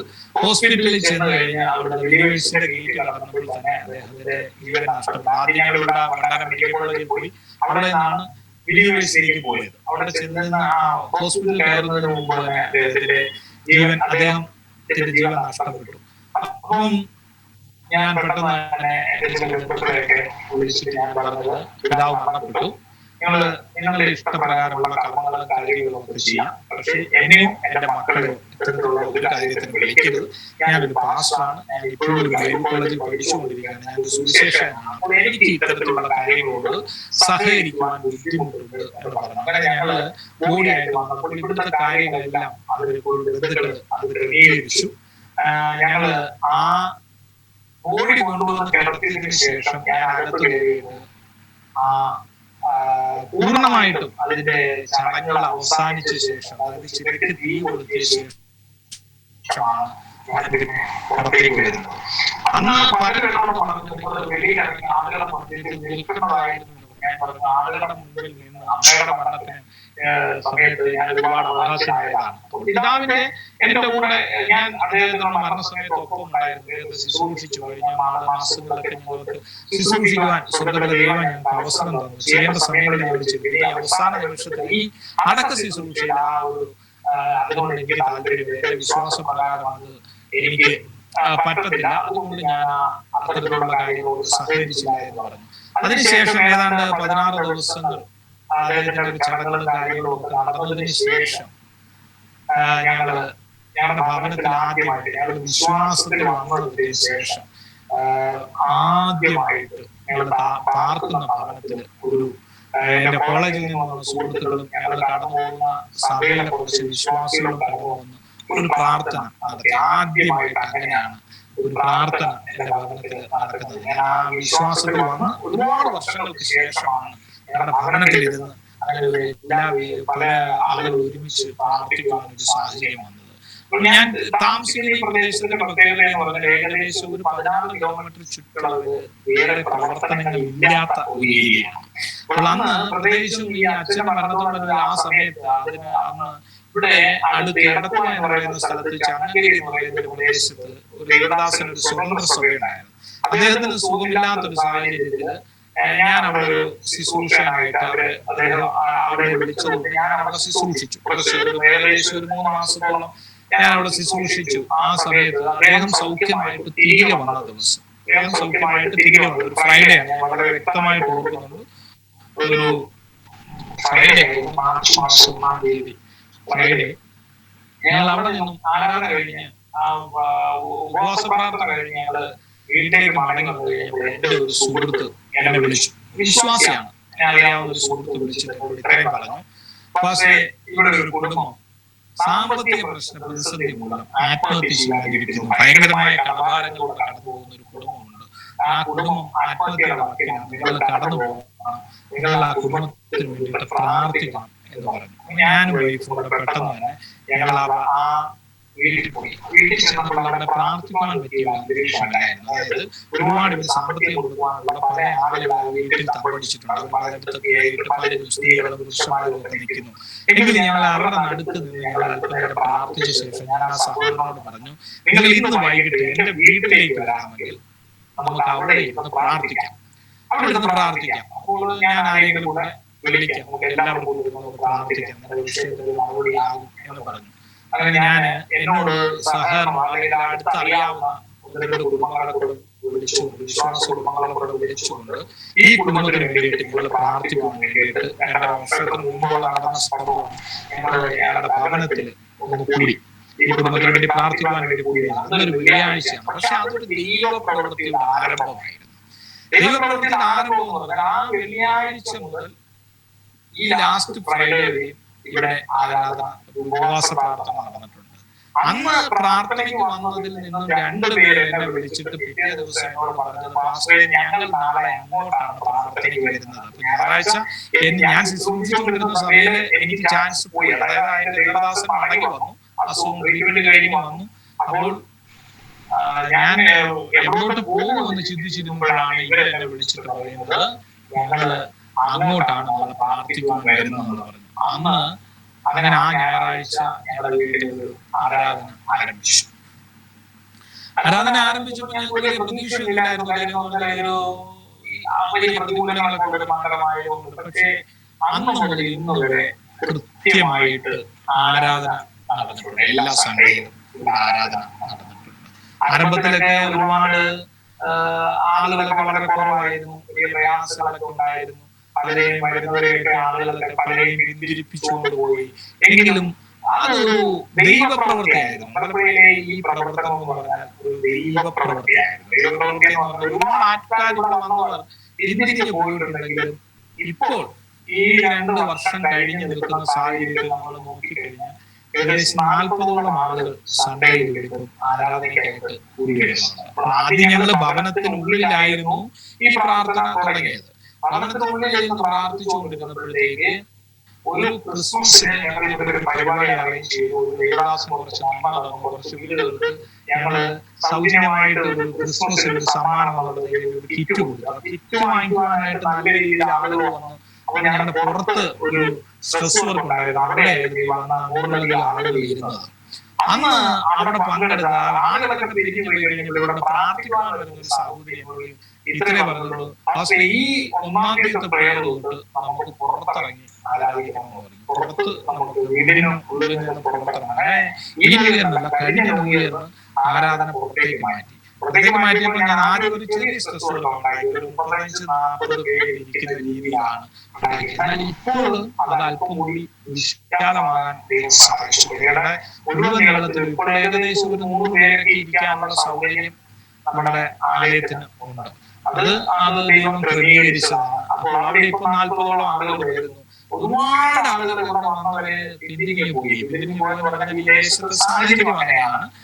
പക്ഷേ എങ്കിലും ഒത്തിരി പേർ ക്രിസ്തു ഇപ്പോൾ രക്ഷിക്കപ്പെട്ടവർ നമ്മുടെ സഭയിലുണ്ട്.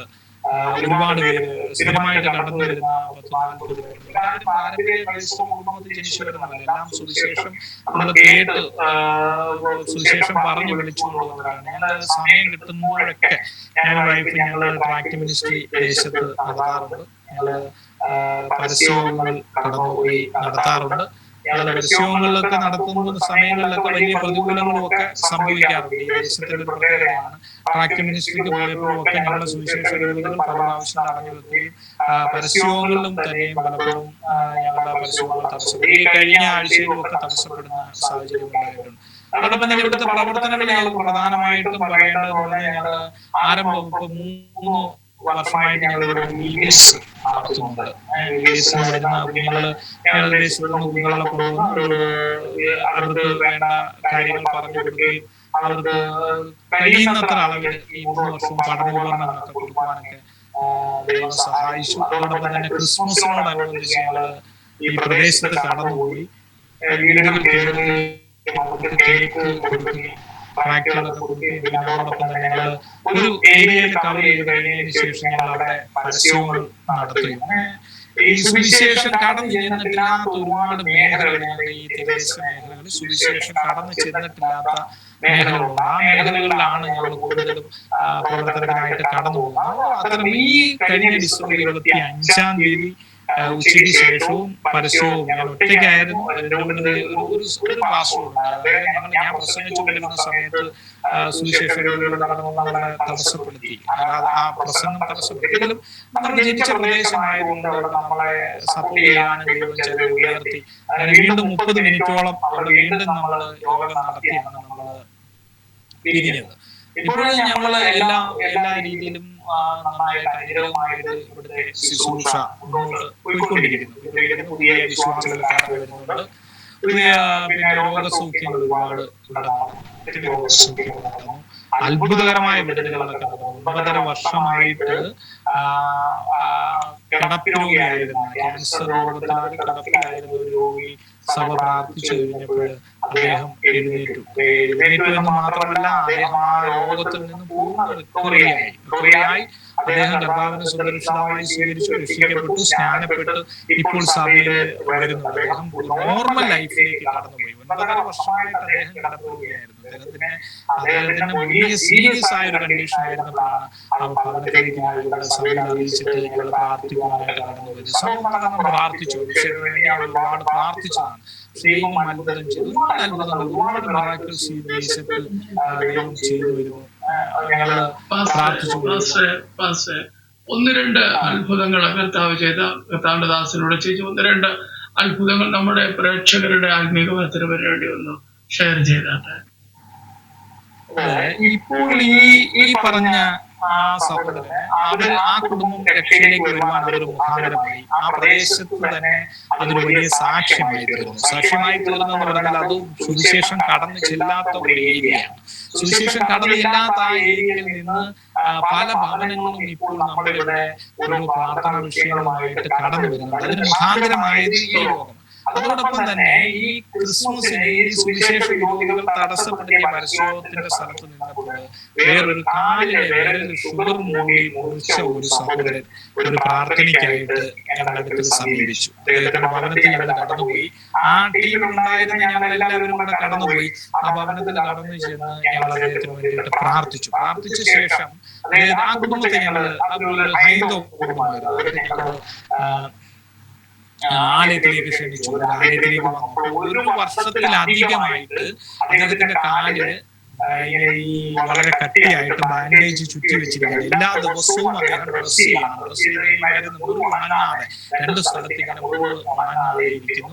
അദ്ദേഹത്തിന് നടക്കാൻ പറ്റത്തില്ല. ചെറുപ്പക്കാരനാണെങ്കിലും വലിയ പ്രായമില്ല, എങ്കിലും അദ്ദേഹത്തിന് നടക്കുവാൻ കഴിയാത്തൊരു സാഹചര്യമായിരുന്നു. അദ്ദേഹം ഇങ്ങനെ ഒരവസ്ഥയിലൂടെ പോകുന്നു. അപ്പൊ ഞങ്ങൾ 1-2 പ്രാവശ്യം പ്രാർത്ഥനയ്ക്കായിട്ട് ആ കുടുംബം കടന്നു വന്നു. ഞങ്ങൾ പ്രാർത്ഥിച്ചു. ചെറിയൊരു വേരിയേഷൻ, അതൊരു വ്യത്യാസം അദ്ദേഹത്തിന്റെ ജീവിതത്തിൽ വന്നു. പക്ഷെ പെട്ടെന്ന് സാത്താൻ അവരുടെ ജീവിതത്തിൽ വലിയ ഒരു പ്രതികൂലം. അതെങ്ങനെയായിരുന്നു എനിക്ക് പറഞ്ഞു കഴിഞ്ഞാല്, പെട്ടെന്ന് ഒരു ഡോക്ടറുടെ നിർദ്ദേശപ്രകാരം ഇവര് ഒരു ഡോക്ടറെ പോയി കൺസൾട്ട് ചെയ്യാൻ കൺസൾട്ട് ചെയ്തപ്പോൾ അദ്ദേഹത്തിന്റെ കാലില് ഒരു മൈനർ ഓപ്പറേഷൻ ഡോക്ടർ നിർദ്ദേശിച്ചു. മൈനർ ഓപ്പറേഷൻ നിർദ്ദേശിച്ച് ഒരു ഹോസ്പിറ്റലിൽ അഡ്മിറ്റ് ചെയ്യുകയും ചെയ്തു. അപ്പോൾ ഈ ഹോസ്പിറ്റലിൽ അഡ്മിറ്റ് ചെയ്തു. ഇദ്ദേഹത്തിന് തുടർച്ചയായിട്ട് 5 ദിവസം ആന്റിബയോട്ടിക് എടുക്കുക അങ്ങനെ എന്തോ ആ ഹോസ്പിറ്റലിൽ വെച്ച് ചെയ്തു. ഹോസ്പിറ്റലിൽ വെച്ച് ചെയ്ത് ഇദ്ദേഹത്തിന്റെ കിഡ്നി അത് ബാധിക്കുന്ന ഒരു സാഹചര്യമായി. കിഡ്നിയെ ബാധിക്കുന്ന ഒരു സാഹചര്യം എന്ന് പറഞ്ഞാൽ പെട്ടെന്ന് ആ ഹോസ്പിറ്റലുകാർ ഇദ്ദേഹത്തെ ആലപ്പുഴ മെഡിക്കൽ കോളേജിലേക്ക് റെഫർ ചെയ്യുന്നു. മണ്ടാന മെഡിക്കൽ കോളേജിലേക്ക് വന്നപ്പോൾ ഇദ്ദേഹത്തിന്റെ ഭാര്യ ഭയപ്പെടുകയാണ്. എന്ന് പറഞ്ഞാൽ ഇദ്ദേഹത്തിന്റെ ശരീരം മൊത്തം നീരായി വല്ലാത്തൊരവസ്ഥയിലുണ്ട്. അപ്പൊ നമ്മൾ പ്രാർത്ഥിച്ചൊരു റിക്കവറി ആയി തുടങ്ങിയ ഒരു പേഷ്യന്റ് ആയിരുന്നു. പെട്ടെന്ന് ഇങ്ങനെ അവർക്കൊരു ട്രീറ്റ്മെന്റിന് ഇങ്ങനെ ഒരു നിർദ്ദേശം വന്നപ്പോൾ അവരത് കേട്ടങ്ങ് പോയതാണ്.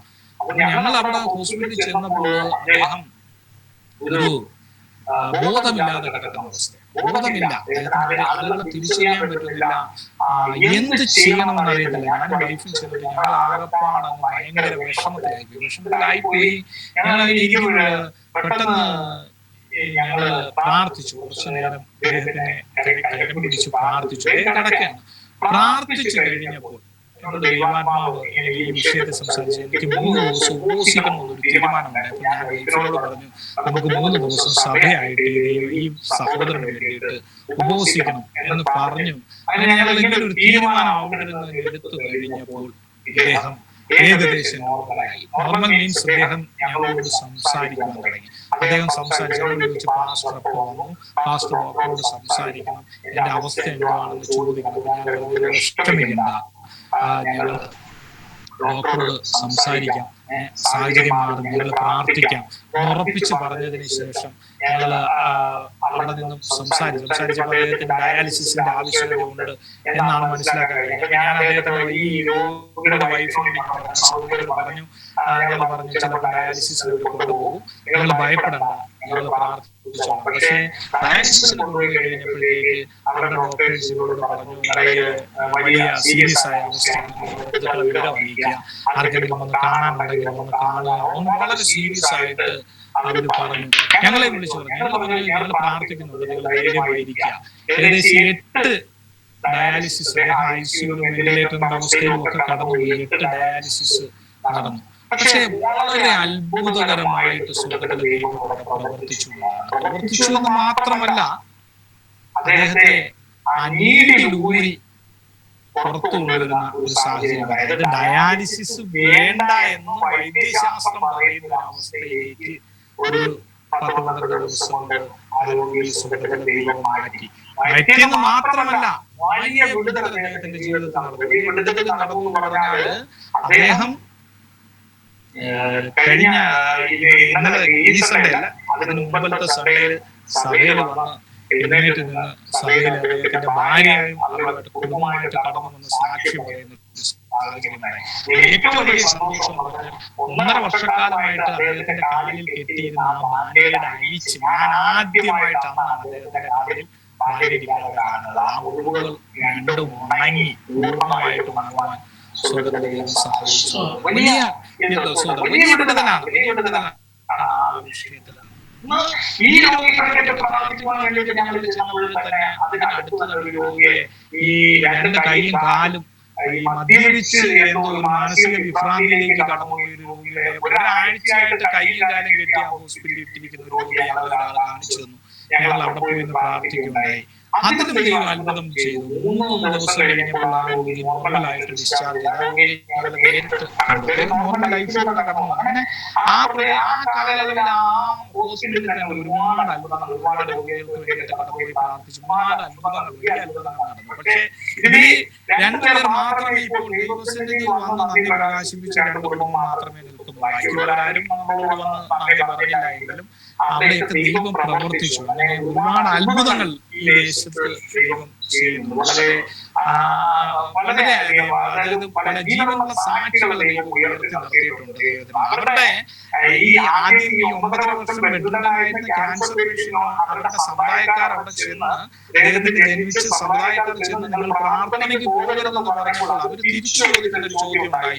ഞങ്ങൾ 9.5 വർഷമായിട്ട് നിങ്ങൾ ഇവിടെ കിടന്നപ്പോൾ നിങ്ങൾ എന്തുകൊണ്ട് ഞങ്ങളെ വന്ന് നോക്കിയില്ല, ഞങ്ങളെ സംരക്ഷിച്ചില്ല, ഞങ്ങളെ ഇവരല്ലേ വന്ന് പ്രാർത്ഥിച്ച് എഴുന്നേൽപ്പിച്ചപ്പോൾ ഞങ്ങൾ ഒരിക്കലും ക്രിസ്തുവിനെ വിട്ട് നിങ്ങളുടെ അടുക്കലേക്ക് വരുത്തില്ല എന്ന് പറയുവാനുള്ളൊരു അത്രയ്ക്ക് വിശ്വാസം ആ കുടുംബങ്ങളിലേക്ക് കടന്നു വന്നു എന്നുള്ളതാണ്. ഞാനിപ്പോഴും ഞങ്ങൾ പ്രാർത്ഥിക്കുന്നുണ്ട്. എല്ലാ വിഷയങ്ങൾക്കും വേണ്ടി എന്ത് പ്രയാസങ്ങളുടെ നടുവിലൂടെ പോകുന്നവരായാലും എന്ത് പ്രതിസന്ധിയിലൂടെ പോകുന്നവരായാലും പ്രാർത്ഥിക്കാറുണ്ട്. ദൈവത്തിന് സ്തോത്രം.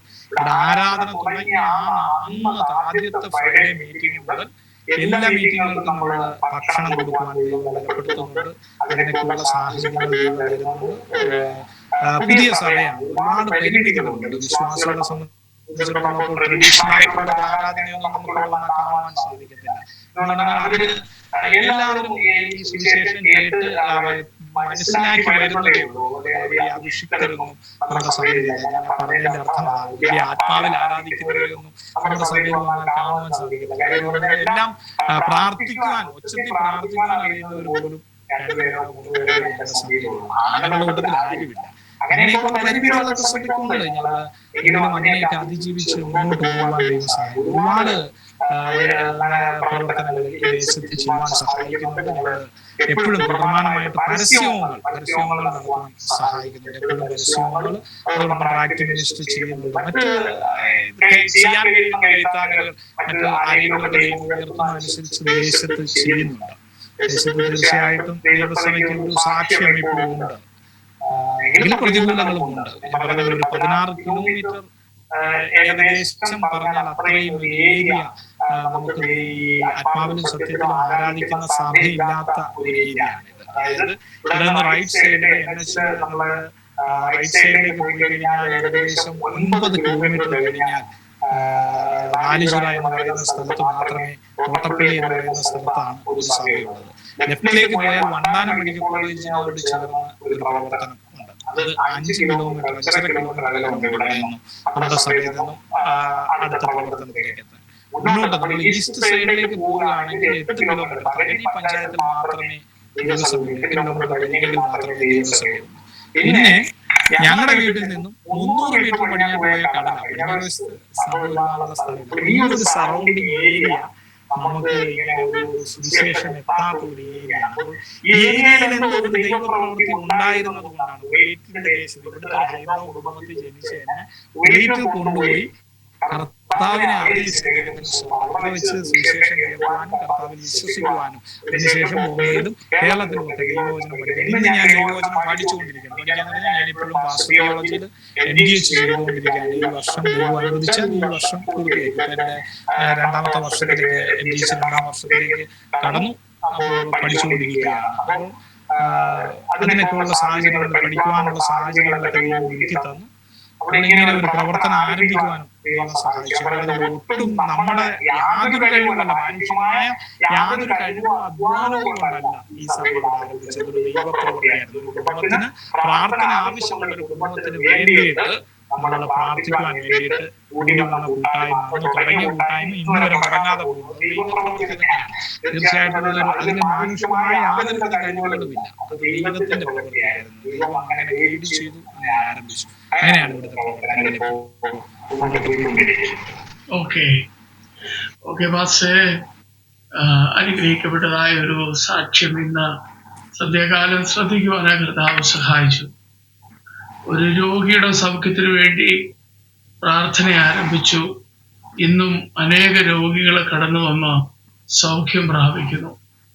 ദൈവത്തിന് എല്ലാത്തിനും ഓരോ മുഖാന്തരങ്ങളുണ്ട്. Price the Lord. നാം ചിന്തിക്കുന്നത് പോലെ അല്ലല്ലോ കർത്താവ് ചിലതൊക്കെ നമ്മളിലൂടെ കണ്ട് കർത്താവിൻ്റെ വേലയ്ക്ക് ചുമലുകളെ കൊടുക്കുവാൻ കാലാകാലങ്ങളായി കർത്താവ് നമ്മളെ കണ്ടു വിളിച്ചു. വിവിധയിടങ്ങളിൽ കൊണ്ടുപോയി ഗൾഫിന്റെ നാടുകളിൽ അയച്ച് കർത്താവിനെ കണ്ടുമുട്ടുവാനുള്ള ഭാഗ്യമൊരുക്കി. ആ കർത്തദാസനെ ഓർപ്പിച്ചതുപോലെ മൂത്ത കുഞ്ഞ് ലോകത്തുനിന്ന് മാറ്റപ്പെട്ടുവെങ്കിലും അവള് മുഖാന്തരമാണ് ഈ ദൈവത്തെ അറിയുവാനുള്ള വലിയൊരു ഭാഗ്യമുണ്ടായത്. ഇന്ന് പിന്നെ ഈ കർത്താവ് കുഞ്ഞുങ്ങളെ ദാനമായി തന്നു. ഇന്ന് കുടുംബമായി കുഞ്ഞുങ്ങളോട് ചേർന്ന് ഈ അമ്പലപ്പുഴ പ്രദേശത്ത് അനേകർക്ക് ആശ്വാസമായി തണലായി കർത്തദാസനെയും കുടുംബത്തെയും കർത്താവ് നിർത്തിയിരിക്കുന്നല്ലോ. ദൈവം അത്ര വിശ്വസ്തനാണ്. ഇനിയും ആരോഗ്യമുള്ളിടത്തോളം കർത്താവിന്റെ വേല ചെയ്യുവാൻ കർത്താവിന്റെ ദാസനെ കുടുംബത്തെയും ദൈവം അധികമായി ബലപ്പെടുത്തട്ടെ. പ്രാർത്ഥനയിൽ നമുക്ക് പരസ്പരം ഓർക്കാം. കർത്തദാസൻ ഒരു വാക്ക് ദൈവസന്നിധിയിൽ സ്തോത്രം ചെയ്താൽ. കർത്താവേ സ്തോത്രം.